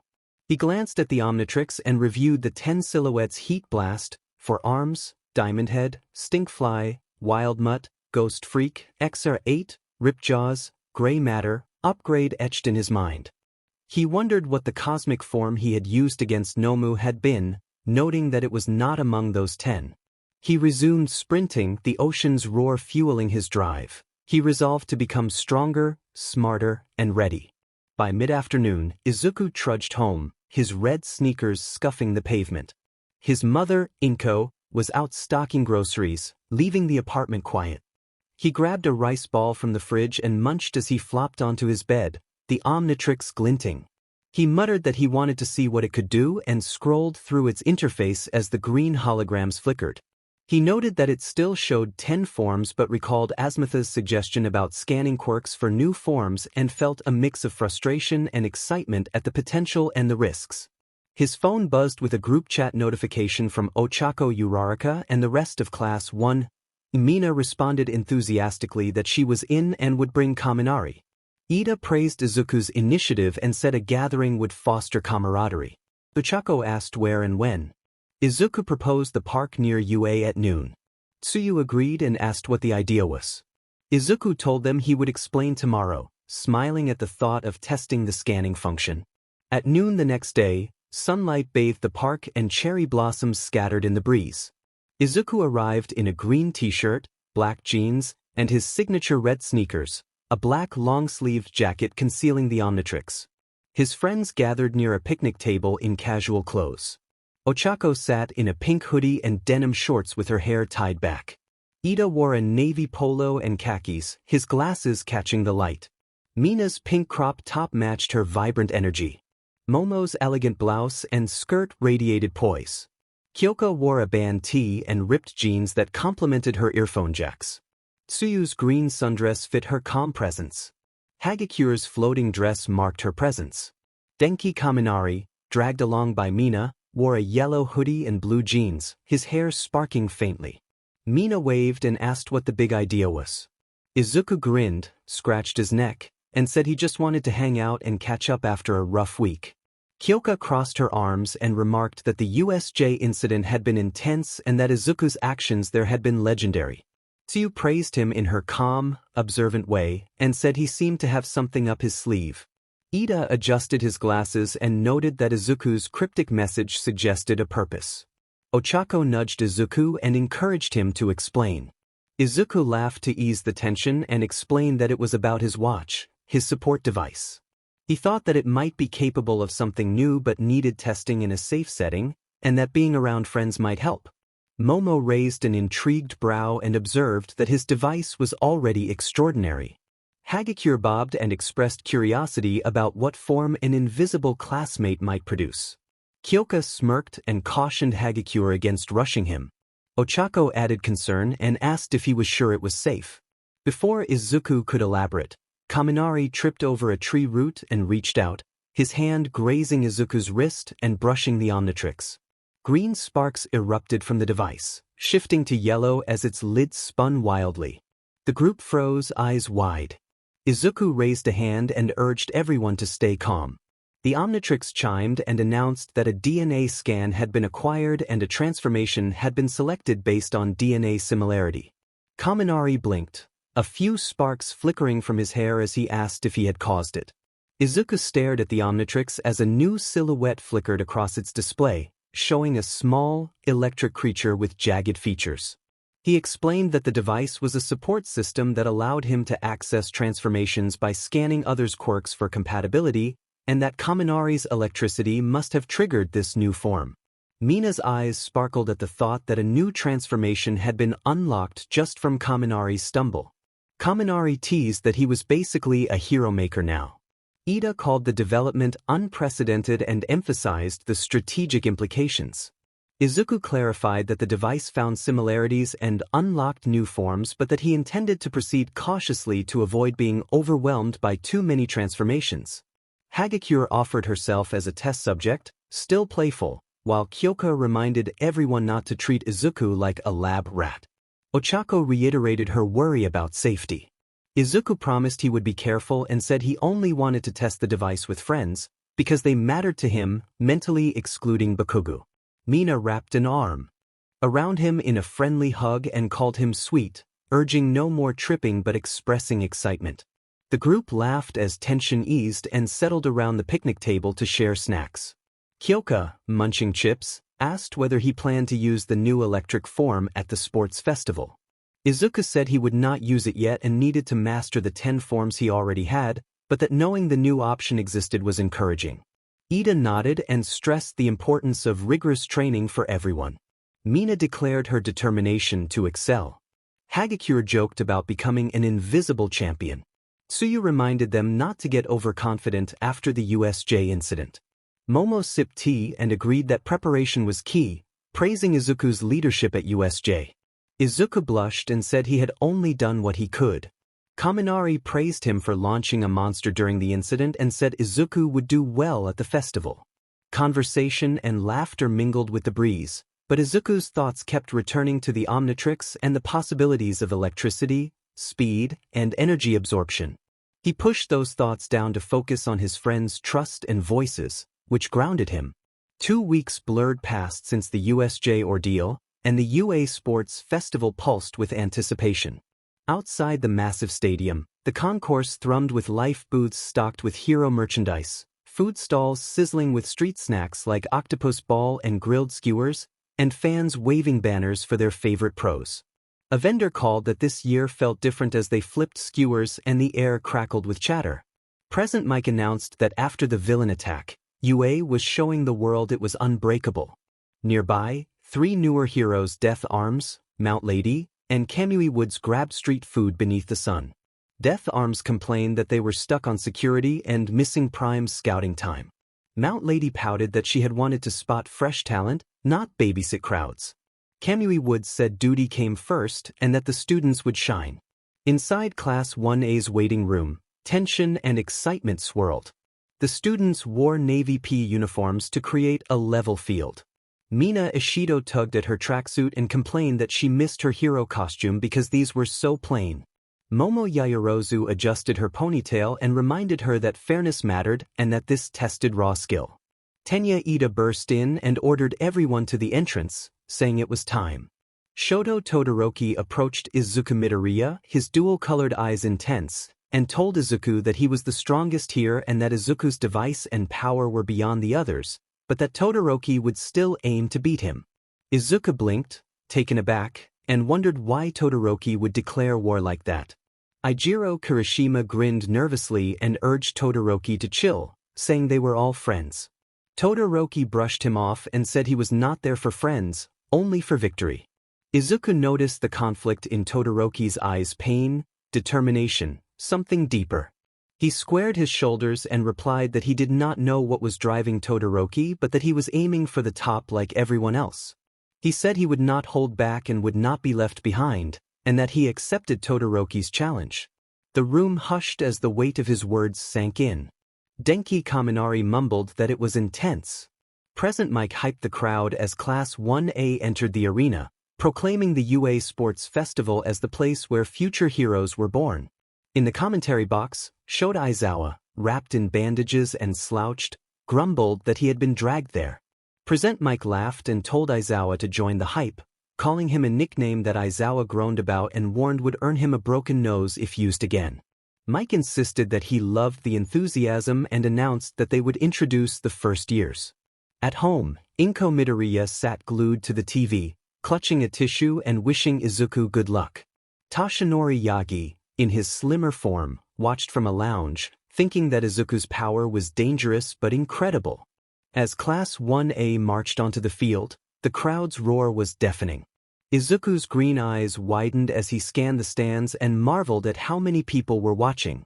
Ida adjusted his glasses and wondered if the pressure would affect them. Kirishima pumped a fist, saying the cheers made it epic. Katsuki Bakugo smirked, palms sparking, and declared that the crowd was nothing and that he would blow past everyone in the festival. Hanta Siro commented that Bakugo's ego was on full display. Present Mike announced Class 1B and the support, general studies, and business course students and urged the crowd to cheer for every student's heart. Midnight strode onto the stage, her presence dividing reactions, and introduced herself as the referee. She said the student with the highest entrance exam score, Izuku Midoriya, would give the pledge. Izuku froze, heart pounding, realizing he had not prepared a speech. Ochako Uraraka gave him a thumbs up to urge him on. Izuku climbed the platform, tapped the microphone, and steadied himself. He spoke about dreaming of saving lives, standing tall, and proving they belonged. He said the earlier attack had tested them but not broken them and that it had shown who they could become. He urged every first year, from hero course to support, general studies to business, to give everything they had not for fame or glory, but for the people who believed in them and needed them. He thanked the crowd for watching and cheering and said they would make them proud, that they would fight not just to win but to grow, to inspire, and to show the world what heroes were made of. The stadium erupted in cheering. Midnight wiped a tear. Present Mike announced the first event as an obstacle course where anything went as long as students stayed in bounds, and he wished that the best would shine. Students lined up at the starting gate as the countdown blared. Izuku considered the Omnitrix-a's glowing presence and told himself he needed to save energy and planned to try the first obstacle without relying on it, using his intellect instead. The buzzer sounded and chaos exploded as bodies surged through a narrow tunnel. Present Mike urged everyone to hype it up while Aizawa muttered that the nickname again would get him out. The tunnel compressed the competitors together with elbows and jostling. Todoroki surged ahead, using ice to reshape the path and create a frozen ridge that slowed others. He muttered to get out of his way. Students from Class 1A, Class 1B, the support course, and general studies scrambled to dodge. Todoroki remarked that there were more participants than he expected. Minoru Mineta leapt and sent Sticky Ball into the fray to try to take the lead, but a massive competition robot swatted him aside. He cried that it was happening again. Todoroki paused, noting the presence of robots that had not been part of their exam. Momo Yaoyorozu, climbing an ice ridge, gasped at the unexpected scale of the field. Todoroki pressed forward, freezing some of the robots in his path and commenting that he expected a greater challenge since his father was watching. The other competitors thought the frozen robots might make an easier path, but the frozen frames soon toppled and created new hazards that the students had to avoid to prevent being struck by falling machinery.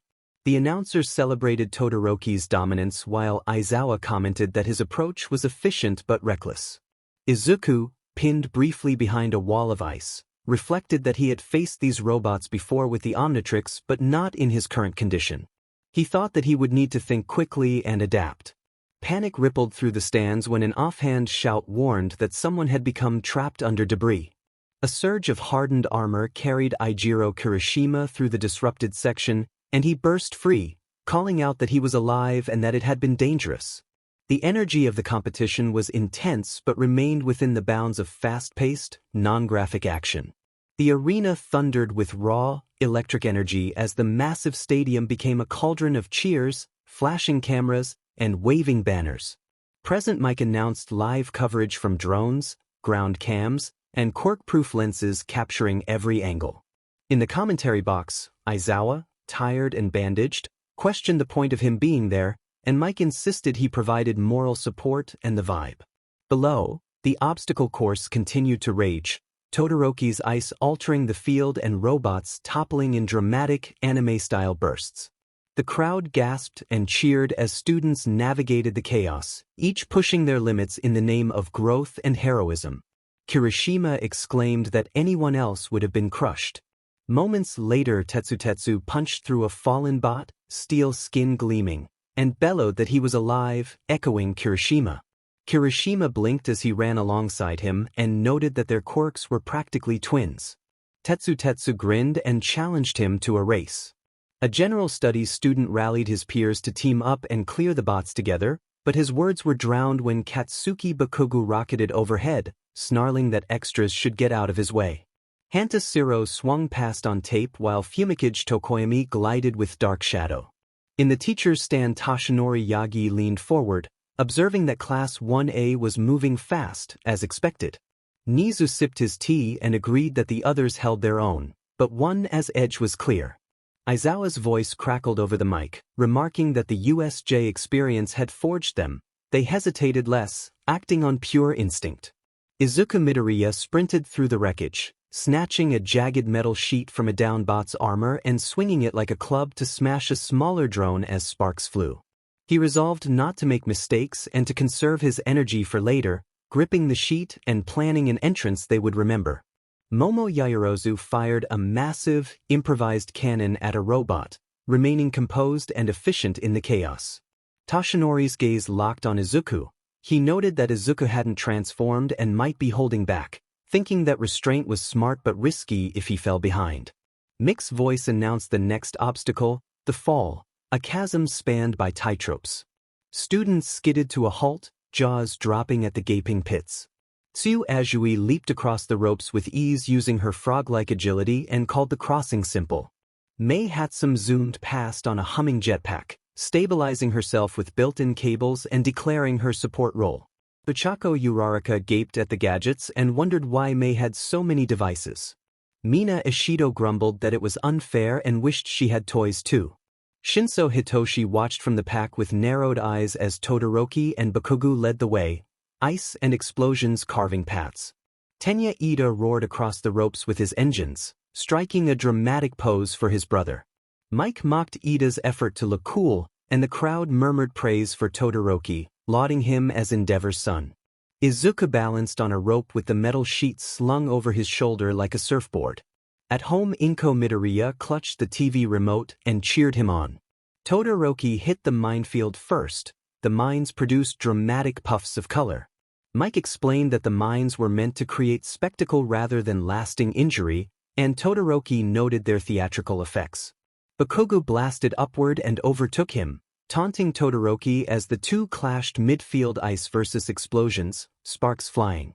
Izuku arrived and assessed the scene, thinking that being behind could be an advantage if he used his head. He used the sheet to toss dirt around and map the mines while avoiding triggering them. Students rushed past and muttered that he was reckless. Izuku piled the mines, slid the sheet beneath them, and leapt aboard, stomping down. The resulting blast rocketed him forward like a comet. Bakugo and Todoroki spun in surprise. Izuku judged the launch perfect but knew the landing would be tricky. He decided to conserve his special move for later and relied on momentum instead. As he dropped in altitude, he saw Bakugo and Todoroki closing and seized the moment, grabbing a rope and flipping so his feet landed on Todoroki's and Bakugo's shoulders, triggering another mine. The explosion shoved the pair back and propelled Izuku ahead. He tumbled and skidded across dirt, adrenaline burning, and pushed himself onward. Bakugo pursued with explosive bursts and cursed, while Todoroki iced the ground and glided onward. Mike marveled at the possibility of an underdog taking first and mocked Aizawa's teaching. Aizawa replied that the students were the ones pushing themselves, and he silenced Mike with a sharp elbow. Izuku crossed the finish line first. Mike announced that Izuku Midoriya had taken it with a dramatic comeback. The crowd erupted into cheers. Izuku raised a fist and roared in triumph, sweat stinging his eyes. Inko sobbed with pride at home. In a dark room, Tamura Shigaraki watched the screen, tapping his chin and muttering that brat again. Izuku felt a chill as he glanced toward the VIP stands where Toshinori stared down, conflicted. Izuku raised his right arm, fist clenched, wondering if he was still seen as a liability. Bakugo stormed up furious about his loss and vowed to crush Izuku in the next challenge. Todoroki stared silently and walked off, leaving a trail of ice. Ochako tackled Izuku and hugged him, laughing that he had been incredible. Izuku grinned and thanked her warmly. Momo finished exhausted while Minoru Mineta clung awkwardly until Izuku told him to leave. Mineta apologized and scampered away. Momo thanked Izuku, and he replied that it was just class president duties, smiling as she brushed dirt off. Midnight stepped forward and cracked her whip, announcing the rules for the next event and explaining that placements would determine headbands worth points. She made clear that first place earned 10 million points and that taking down Midoriya's team would secure victory. The stadium's attention fixed on Izuku, eyes hungry for the prize. Izuku's pulse hammered as he recalled past glares and old rivalries. He clenched his fists and braced himself for the coming battle. Midnight finished explaining that teams would have a maximum of 4 members and that the rider wore the headband lose it, and the rider was out. Chapter end. An announcer explained that points from the obstacle race carried over. 42nd place got 5 points, 41st 10, and so on in increments of 5 up to 200 for 10th place. First place would earn 10 million. 15 minutes were on the clock. The rules allowed stealing, defending, and surviving anything except lethal force, and students were instructed to form squads. Students scattered like startled birds. Izuku realized he needed speed, defense, and creativity. He took 3 strides and tapped Momo Yaoyorozu on the shoulder. Momo spun, ponytail flicking, and agreed to join, offering her creation quirk. Izuku smiled. With Momo on board, he felt more secure. He moved through the crowd, thinking about the kind of team they needed.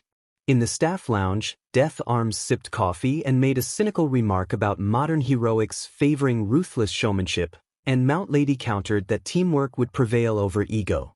Kamui Woods noted that this would prove who adapted best. Back on the field, hopefuls surged toward Bakugo, begging to join. Bakugo pushed them away, uninterested in unknown quirks or names. Classmates protested, reminding him they were in his class. Kirishima broke through with a grin and pitched the idea of combining hardening with explosions for an unbreakable offense. Bakugo accepted the challenge with a fierce look. Minoru Mineta ran after Mezu Shoji, groveling and proposing a defensive plan that relied on Mineta's sticky ball and Shoji's reach. Shoji hesitated, then agreed. Izuku scanned the chaos as competitors dodged him. He approached Mashireo Ojiro, who apologized and bolted. Momo placed a reassuring hand on Izuku's shoulder and promised they would find suitable teammates. Ochako Uraraka arrived in a pink blur, floating in at mid-tackle to show her enthusiasm for joining. Izuku rubbed his chest, surprised, and Ochako laughed, delighted by the invitation and eager to run with friends. Izuku looked for one more teammate and called to Tenya Ida. Ida recognized them but declined, explaining that he needed to grow independently and that while he was a friend he also had to pursue his own path. He joined Todoroki's squad with Kaminari and Tokoyami, forming a powerful team that Izuku now had to face. Mei Hatsum approached, excited by the 10 million prize and eager to showcase her inventions. She introduced herself in her own exuberant way and unloaded gear jetpacks, hover boots, and magnetic shields. Izuku recognized a design similar to an airjet hero device and welcomed Mei onto the team. Momo and Ochako exchanged amused glances at the sudden alignment of inventiveness. Izuku asked Momo if she could fashion a saddle. Momo raised an eyebrow and asked for clarification. Izuku indicated that things were about to get wild. Mei immediately set to work preparing gear.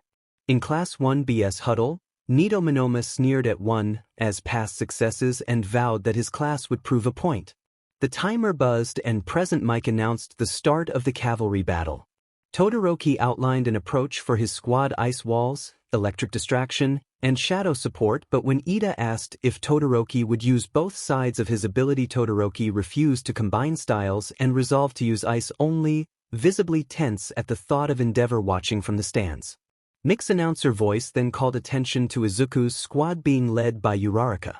Ochako strapped a headband on with determination while Mei secured her jetpack. Izuku opened the Omnitrix-like device and scrolled through Silhouette's heat blast for arms and stopped on a bestial silhouette with a feral edge, a choice that made him grin with quiet excitement. Izuku activated the device and his body shifted into a large, beastly form covered in orange fur with elongated limbs and heightened senses. The transformation was dramatic in an anime-like way. His posture became animalistic, a powerful energy thrummed through him, and he released a resonant roar that challenged the arena. Momo checked and secured a saddle on his broad back while the girls took their positions, Ochako as rider with Momo and Mei flanking. The announcer declared Team Uraraka's mount and the countdown reached 0. The arena erupted as teams charged. Voices called for the 10 million and the melee became a wild scramble. Ochako gripped tight and urged the mount to run.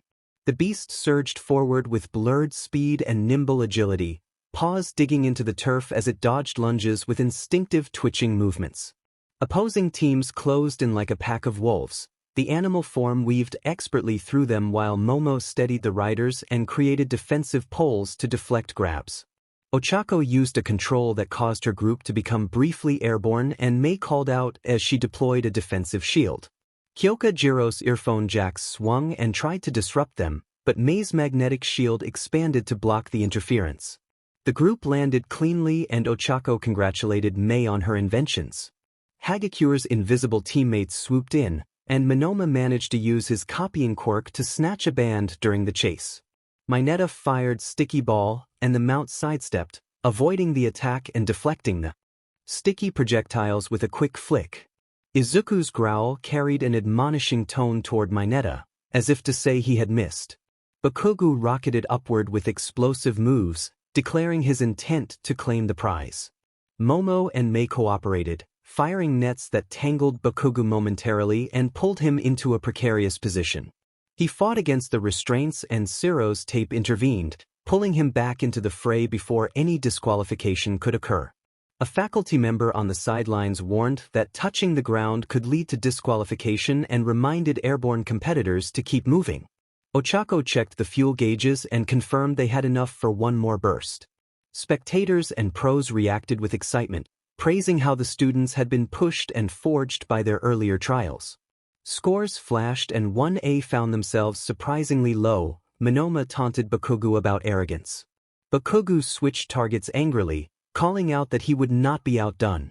Team Uraraka then faced Todoroki's squad. The beast's quills rattled with tension as they closed the distance.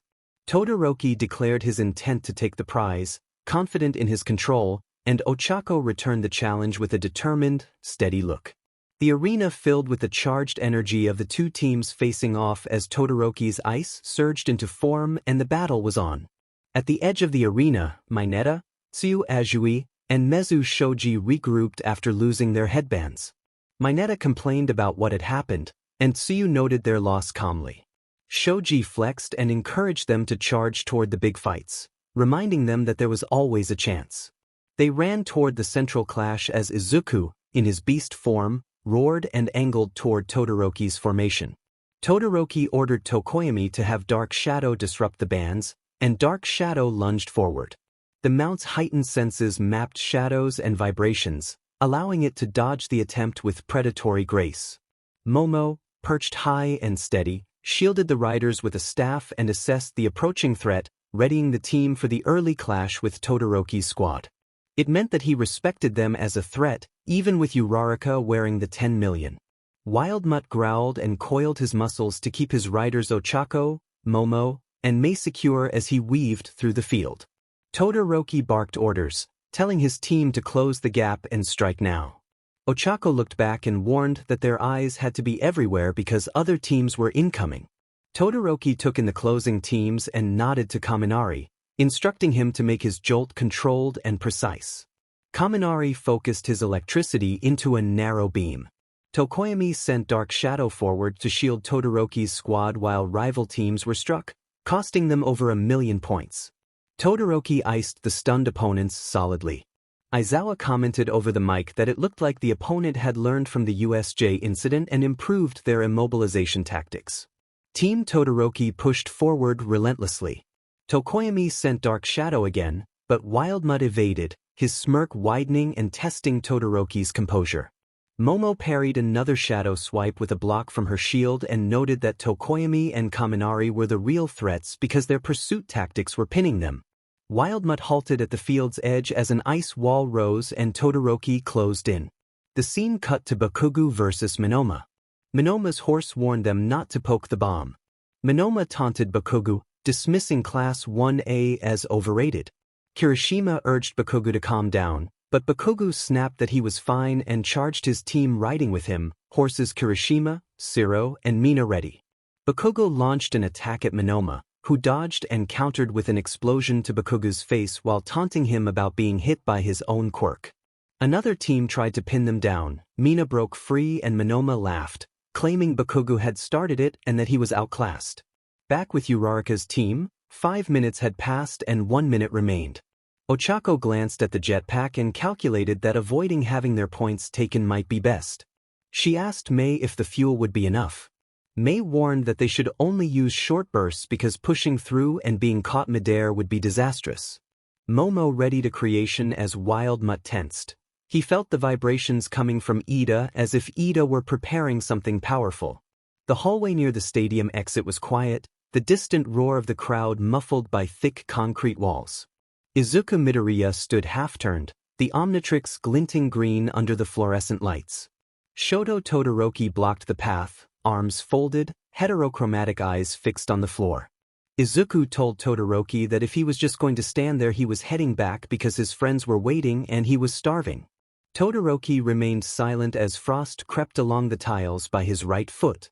When Todoroki finally spoke, he stated that Izuku had defeated him.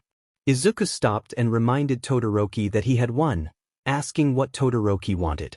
Todoroki observed that Izuku used the support item effortlessly, shifting through transformations as if breathing, and accused him of holding back. Izuku narrowed his eyes and said he thought Todoroki had a lot on his mind and that this confrontation was more about Todoroki than about him. Todoroki's jaw tightened and he looked away, then told Izuku to talk to him about why Izuku's power bothered him so much, whether it was because Izuku could transform or something else. Cold mist curled from Todoroki's lips as he accused Izuku of hating the symbol of peace. Izuku blinked, startled, and asked where that idea came from. Todoroki explained that he could tell, that he knew what it felt like to be given a power you never asked for and to have it forced on you. Izuku recalled that he had been quirkless for most of his life and that the watch had been the only thing that changed that, but Todoroki pushed on, insisting that Izuku only used half his strength the same way Todoroki only used half of his. Izuku asked Todoroki to explain. Todoroki revealed that his father, Endeavor, had been obsessed with surpassing the top hero and had arranged to secure a partner with an ice quirk. Todoroki said he was the product of that arrangement. Izuku reacted with a stunned, horrified expression. Todoroki went on to say that his mother cried every day and that when she finally reached her breaking point, an incident left its mark on him. He explained that he refused to use his fire side because of what his father represented and that he intended to become number one with only his mother's ice, to prove he was never his father's tool. Todoroki told Izuku that Izuku confused him because Izuku had power most people would kill for transformations that could combine flame and strength but seemed to treat part of his power like a liability. Izuku listened for a long moment and then replied that he used his power because it was his and because he had not been given a choice when it was handed to him. He reminded Todoroki that being quirkless had left him nothing and that the watch was the reason he could stand there now. Every transformation was proof he was not powerless anymore. Izuku explained that if he only used half his strength, he could not call himself a hero or face his mother, his friends, or the people he wanted to save. He admitted that he was still learning what the device could do, but insisted that holding back on purpose was not strength, it was fear. He added that everyone in their classes and courses was giving everything to be seen and that he could not let himself fall behind. Izuku said he would continue to use every transformation he had because that was who he was now, and then he told Todoroki that they would see each other in the ring. Todoroki stayed rooted in place, frost creeping farther across the floor as he watched Izuku disappear around the corner. The lunch area was bright, noisy, and alive. Izuku slid into the bench beside his friends and felt the tension melt as Ochako playfully waved a rice ball at him and scolded him for being late, saying they had almost started a search party. Momo smiled gently and asked if everything was okay. Izuku forced a grin and began to say that he was fine but trailed off. Mei leaned over, eyes sparkling, and complimented Izuku on his new goo form, asking if she could study it after the festival for science. Izuku laughed, cheeks pink, and agreed that they would negotiate. Across the room, Bakugo sat alone with his tray untouched, replaying the cavalry battle in his head as explosions seemed to echo around his fists. His teammates had scattered when lunch started. He was too volatile to sit with them. His crimson eyes tracked Izuku laughing with friends, and something dark and complicated flickered across his face. In a dim ward bar in Kamino, the bluish glow of a television flickered across cracked walls. Kurogiri polished a glass and glanced nervously toward the far stool. Tamura Shigaraki sat hunched, a remote gripped so tight the plastic creaked as he pressed play and reverse in a manic rhythm. The grainy footage looped, Izuku mid-fall, the Omnitrix flashing, his body seeming to merge with black-purple liquid metal and the jetpack as green energy surged. Shigaraki watched in quiet fascination, whispering questions about who Izuku Midoriya was and what kind of advantage he possessed, the loop replaying over and over as he leaned closer. The sports festival was far from over. The stadium lights blazed down like 1,000 suns, the roar of 80,000 people vibrating in Izuku's bones. Lunch was over, the recreational games were about to kick off, and the final event of the UA Sports Festival was finally here. Present Mike announced the last game of the day and the crowd replied with a thunderous response. Before the main event, Present Mike explained that there would be recreational games for everyone who hadn't made the finals, and the Jumbotron zoomed in on the field. Class 1A stood in formation in bright orange UA cheerleader uniforms, ready to perform. The announcement and the sight drew a loud reaction from the stands. Aizawa muttered in exasperation at the surprise. Midnight reacted with delighted amusement. Kaminari and Mineta exchanged smug thumbs up, proud of the prank they had pulled to organize a cheer performance. Momo Yaoyorozu protested loudly that she had been tricked into the outfit, explaining she had used her creation quirk to make the uniforms. Ochako tried to stay upbeat, though she stole a glance across the field and felt a flutter when Izuku looked at her and held her gaze. Jiro reacted with fury at the prank, throwing her pom-poms down in frustration. Tura Hagakure bounced with enthusiasm and urged the team to make the most of the moment. Tsuyu tilted her head and teased Toru for being overly excited. Kirishima pumped both fists, thrilled at the prospect of the one-on-one tournament he had watched on TV for years. Mina and Siro exchanged notes about how the recreational games changed each year. Midnight produced a yellow box to draw brackets and explained that after the bracketed matches, recreational games would continue for everyone else, with the 16 finalists competing later. Masahiro Ojiro suddenly announced he was withdrawing from the tournament, drawing shocked gasps from the group. Tenya Ida pointed out that the tournament was a rare chance for pros to evaluate them, but Ojiro explained, head bowed and tail drooping, that he remembered almost nothing from the cavalry battle except the end and that it had been affected by someone else's quirk. His eyes flicked toward Hitoshi Shinso. Ojiro said it was a matter of pride. He could not stand on the main stage without understanding what had truly happened. Izuku walked over, placed a firm hand on Ojiro's shoulder, and expressed his full respect for the decision, saying as class president that he was proud of Ojiro for standing by his beliefs. The crowd fell silent at Izuku's unexpected support. Another student announced a withdrawal in solidarity, and Kendo suggested giving the open spots to Tetsutetsu's team, who had fought hard. Tetsu and his supporters cheered in gratitude. Midnight accepted the withdrawals and praised the students' pride. The Jumbotron lit up with the bracketed matches. First match, Izuku Midoriya vs Hitoshi Shinso. Second match, Mei Hatsum vs Tenya Ida. Third match, Katsuki Bakugo vs Ochako Uraraka. Fourth match, Fumikage Tokoyami vs Momo Yaoyorozu. Fifth match, Denki Kaminari vs Ibara Shiozaki. Sixth match, Mina Ishido vs Yuga Oyama. Seventh match, Tetsu vs Eijiro Kirishima. Eighth match, Hantasiro vs Shoto Todoroki.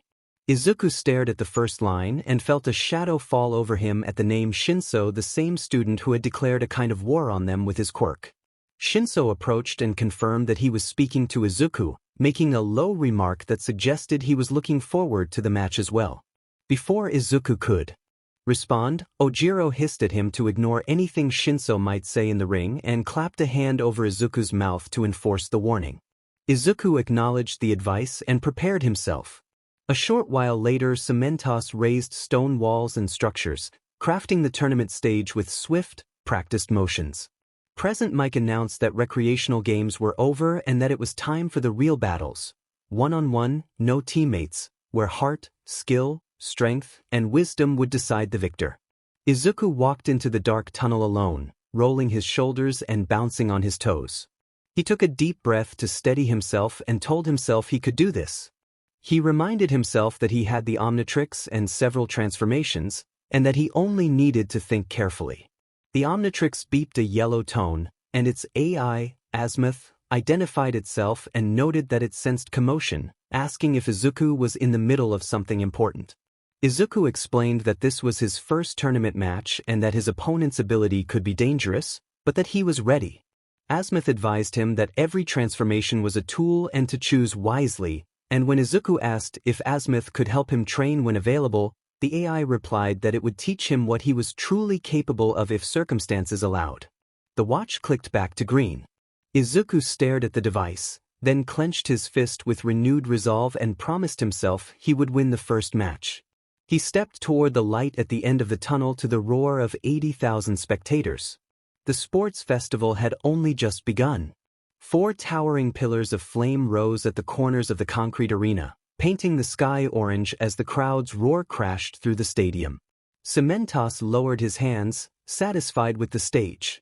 Present Mike introduced the opening of the UA Sports Festival tournament and built the charge for the first bout, hyping Izuku as a standout from Class 1A who had been impressive in earlier events.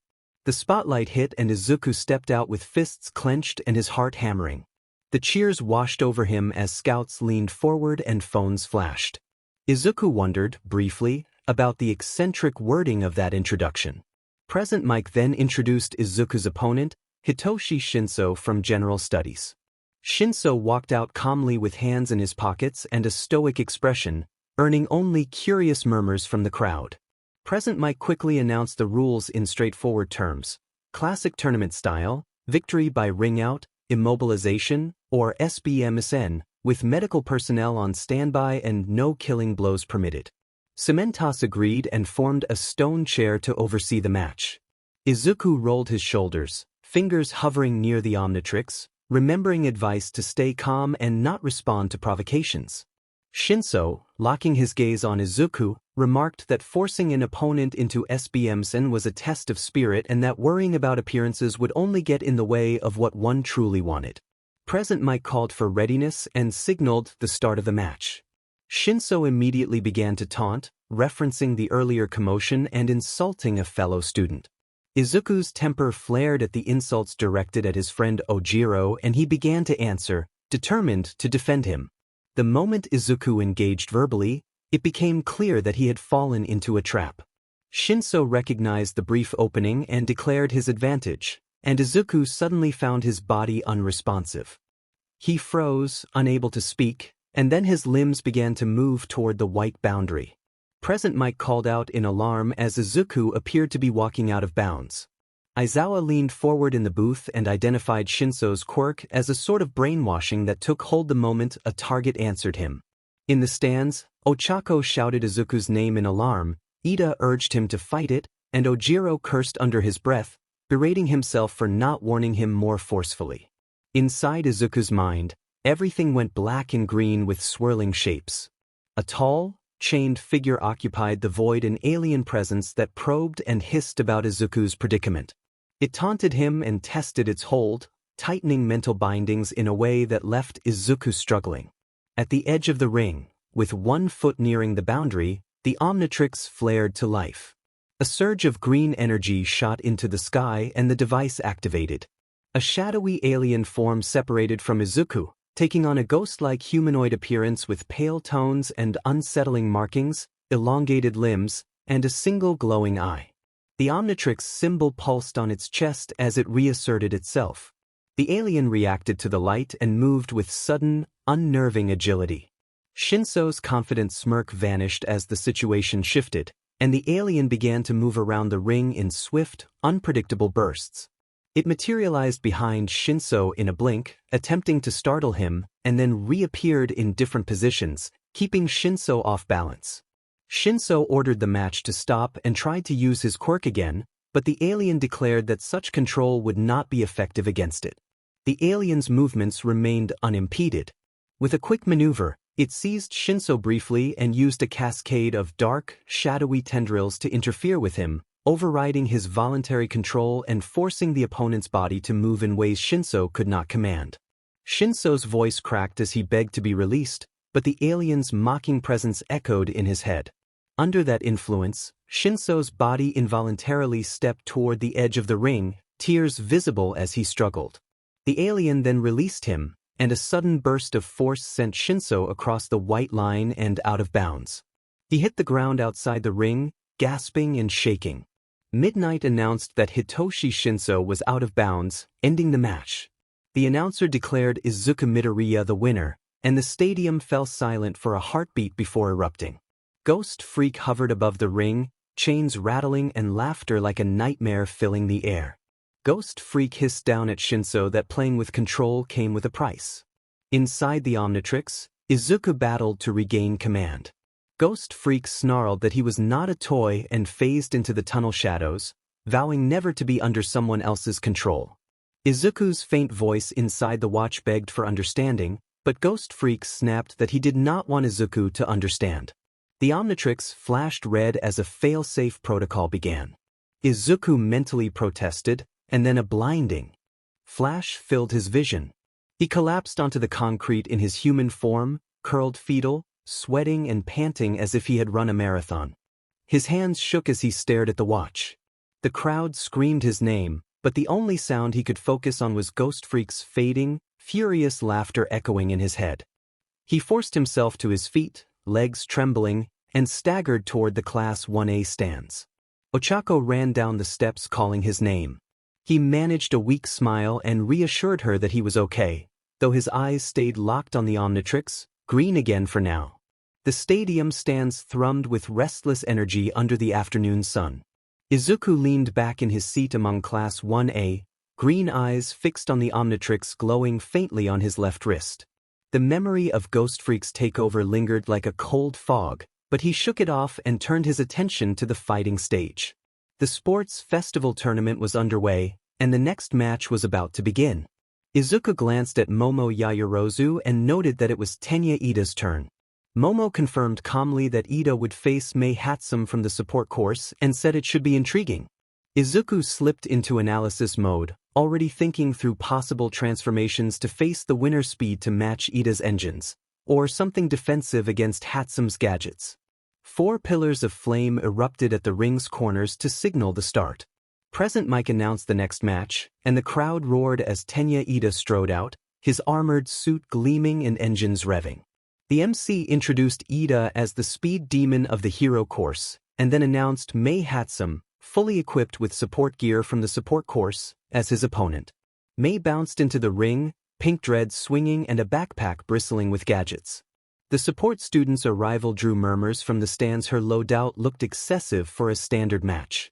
Present Mike reacted with surprise when Ida's armor revealed built-in support items. Midnight reminded the audience that equipment was generally against hero course rules and normally required prior petition. Ida bowed stiffly and explained that Hatsum, from the support course, had equipped him herself because she wanted a fair match. He could not ignore her fighting spirit. Midnight's expression softened, clearly moved by his honor. Present Mike, taken aback, hesitated on whether to grant permission. Aizawa in the booth shrugged and allowed it since both competitors agreed. Izuku muttered into his hero journal, wondering if Hatsum truly cared about fairness. Ochako leaned over, curious about the notebook. Momo frowned at Mei's smirk, sensing something calculated. Tenya charged as the match began, engines roaring. Mei's voice blared over speakers as she boasted about her attachments. She demonstrated hydraulic springs and electromagnetic induction, launching into a flashy display that felt more like a product demonstration than a contest. Ida stumbled under the unpredictable enhancements and grappled with the unexpected mechanics. Mei admitted aloud that she had outfitted him and used the match to showcase her inventions. Her capture net tangled Ida and put him at a disadvantage. A suited man in the stands took notes, clearly intrigued by her public demonstration. After a tense 10 minutes, Mei stepped out of bounds, exhausted and satisfied with the exhibition. Midnight ruled Hatsum out and Ida advanced. Ida, tangled in nets and overwhelmed, told her that her trick had upset him. Mei left shamelessly, having achieved her goal of exposure. Izuku could not help laughing in relief and disbelief. He recognized Mei's aim to display her gadgets rather than simply win. Momo sighed and noted how expertly she had played the match, and Ochako giggled sympathetically. Izuku wiped tears from laughing and scribbled a note of caution: keep Mei away from the Omnitrix. As the bracket progressed, Izuku realized he might face Ida next. He weighed options for counters, pondering whether a speed transformation would be best. The girls' seats were empty as the competitors prepared. Momo mentioned that they were getting ready for the next rounds, and Izuku stiffened when he saw Bakugo listed as Uraraka's opponent. He stood abruptly, determination hardening his features. In player waiting room 2, Ida slumped through the door with a comic look of despair and mumbled about his naivety. Ochako called encouragement from her seat, though her brow showed tension that had smoothed her usual cheerfulness. Ida commented on Uraraka's anxious expression, and she admitted she was nervous Bakugo was her next match. Ida solemnly acknowledged her situation. The door burst open and Izuku rushed in, breathless. He warned that Bakugo would not hold back in his fight and that everyone was fighting fully for first place. Ida wondered aloud whether Bakugo would use full power, and Izuku's expression hardened as he insisted that Bakugo would fight to win. Ochako's hands trembled at the thought. Izuku produced Hero Journal number 14 and outlined a rough plan to counter Bakugo's explosions with Uraraka's quirk. She thanked him, but told him she would be all right. She confessed that she had been leaning on him emotionally through their shared history: the entrance exam, the USJ incident, the cavalry battle, and that facing the tournament as rivals felt different and a little frightening. She gave a shaky thumbs up and urged him to meet her in the semifinals. Izuku stepped forward and hugged her. She stiffened, then relaxed, cheeks flushed. He told her that even if she refused his help later, he would still be rooting for her. He urged her to show that BSTRD she was unstoppable. She pouted when he let go, missing his warmth, but his smile fueled her determination. She vowed to show him she was unstoppable and strode out. Ida watched Izuku's shaking hands and asked if Midoriya was all right. Izuku shook his head. His eyes glowed faintly green and his voice went cold as he warned that if Ochako were hurt, Bakugo would be unable to continue. Ida stepped back, chilled by his friend's intensity. The tournament awaited, the stakes higher than ever.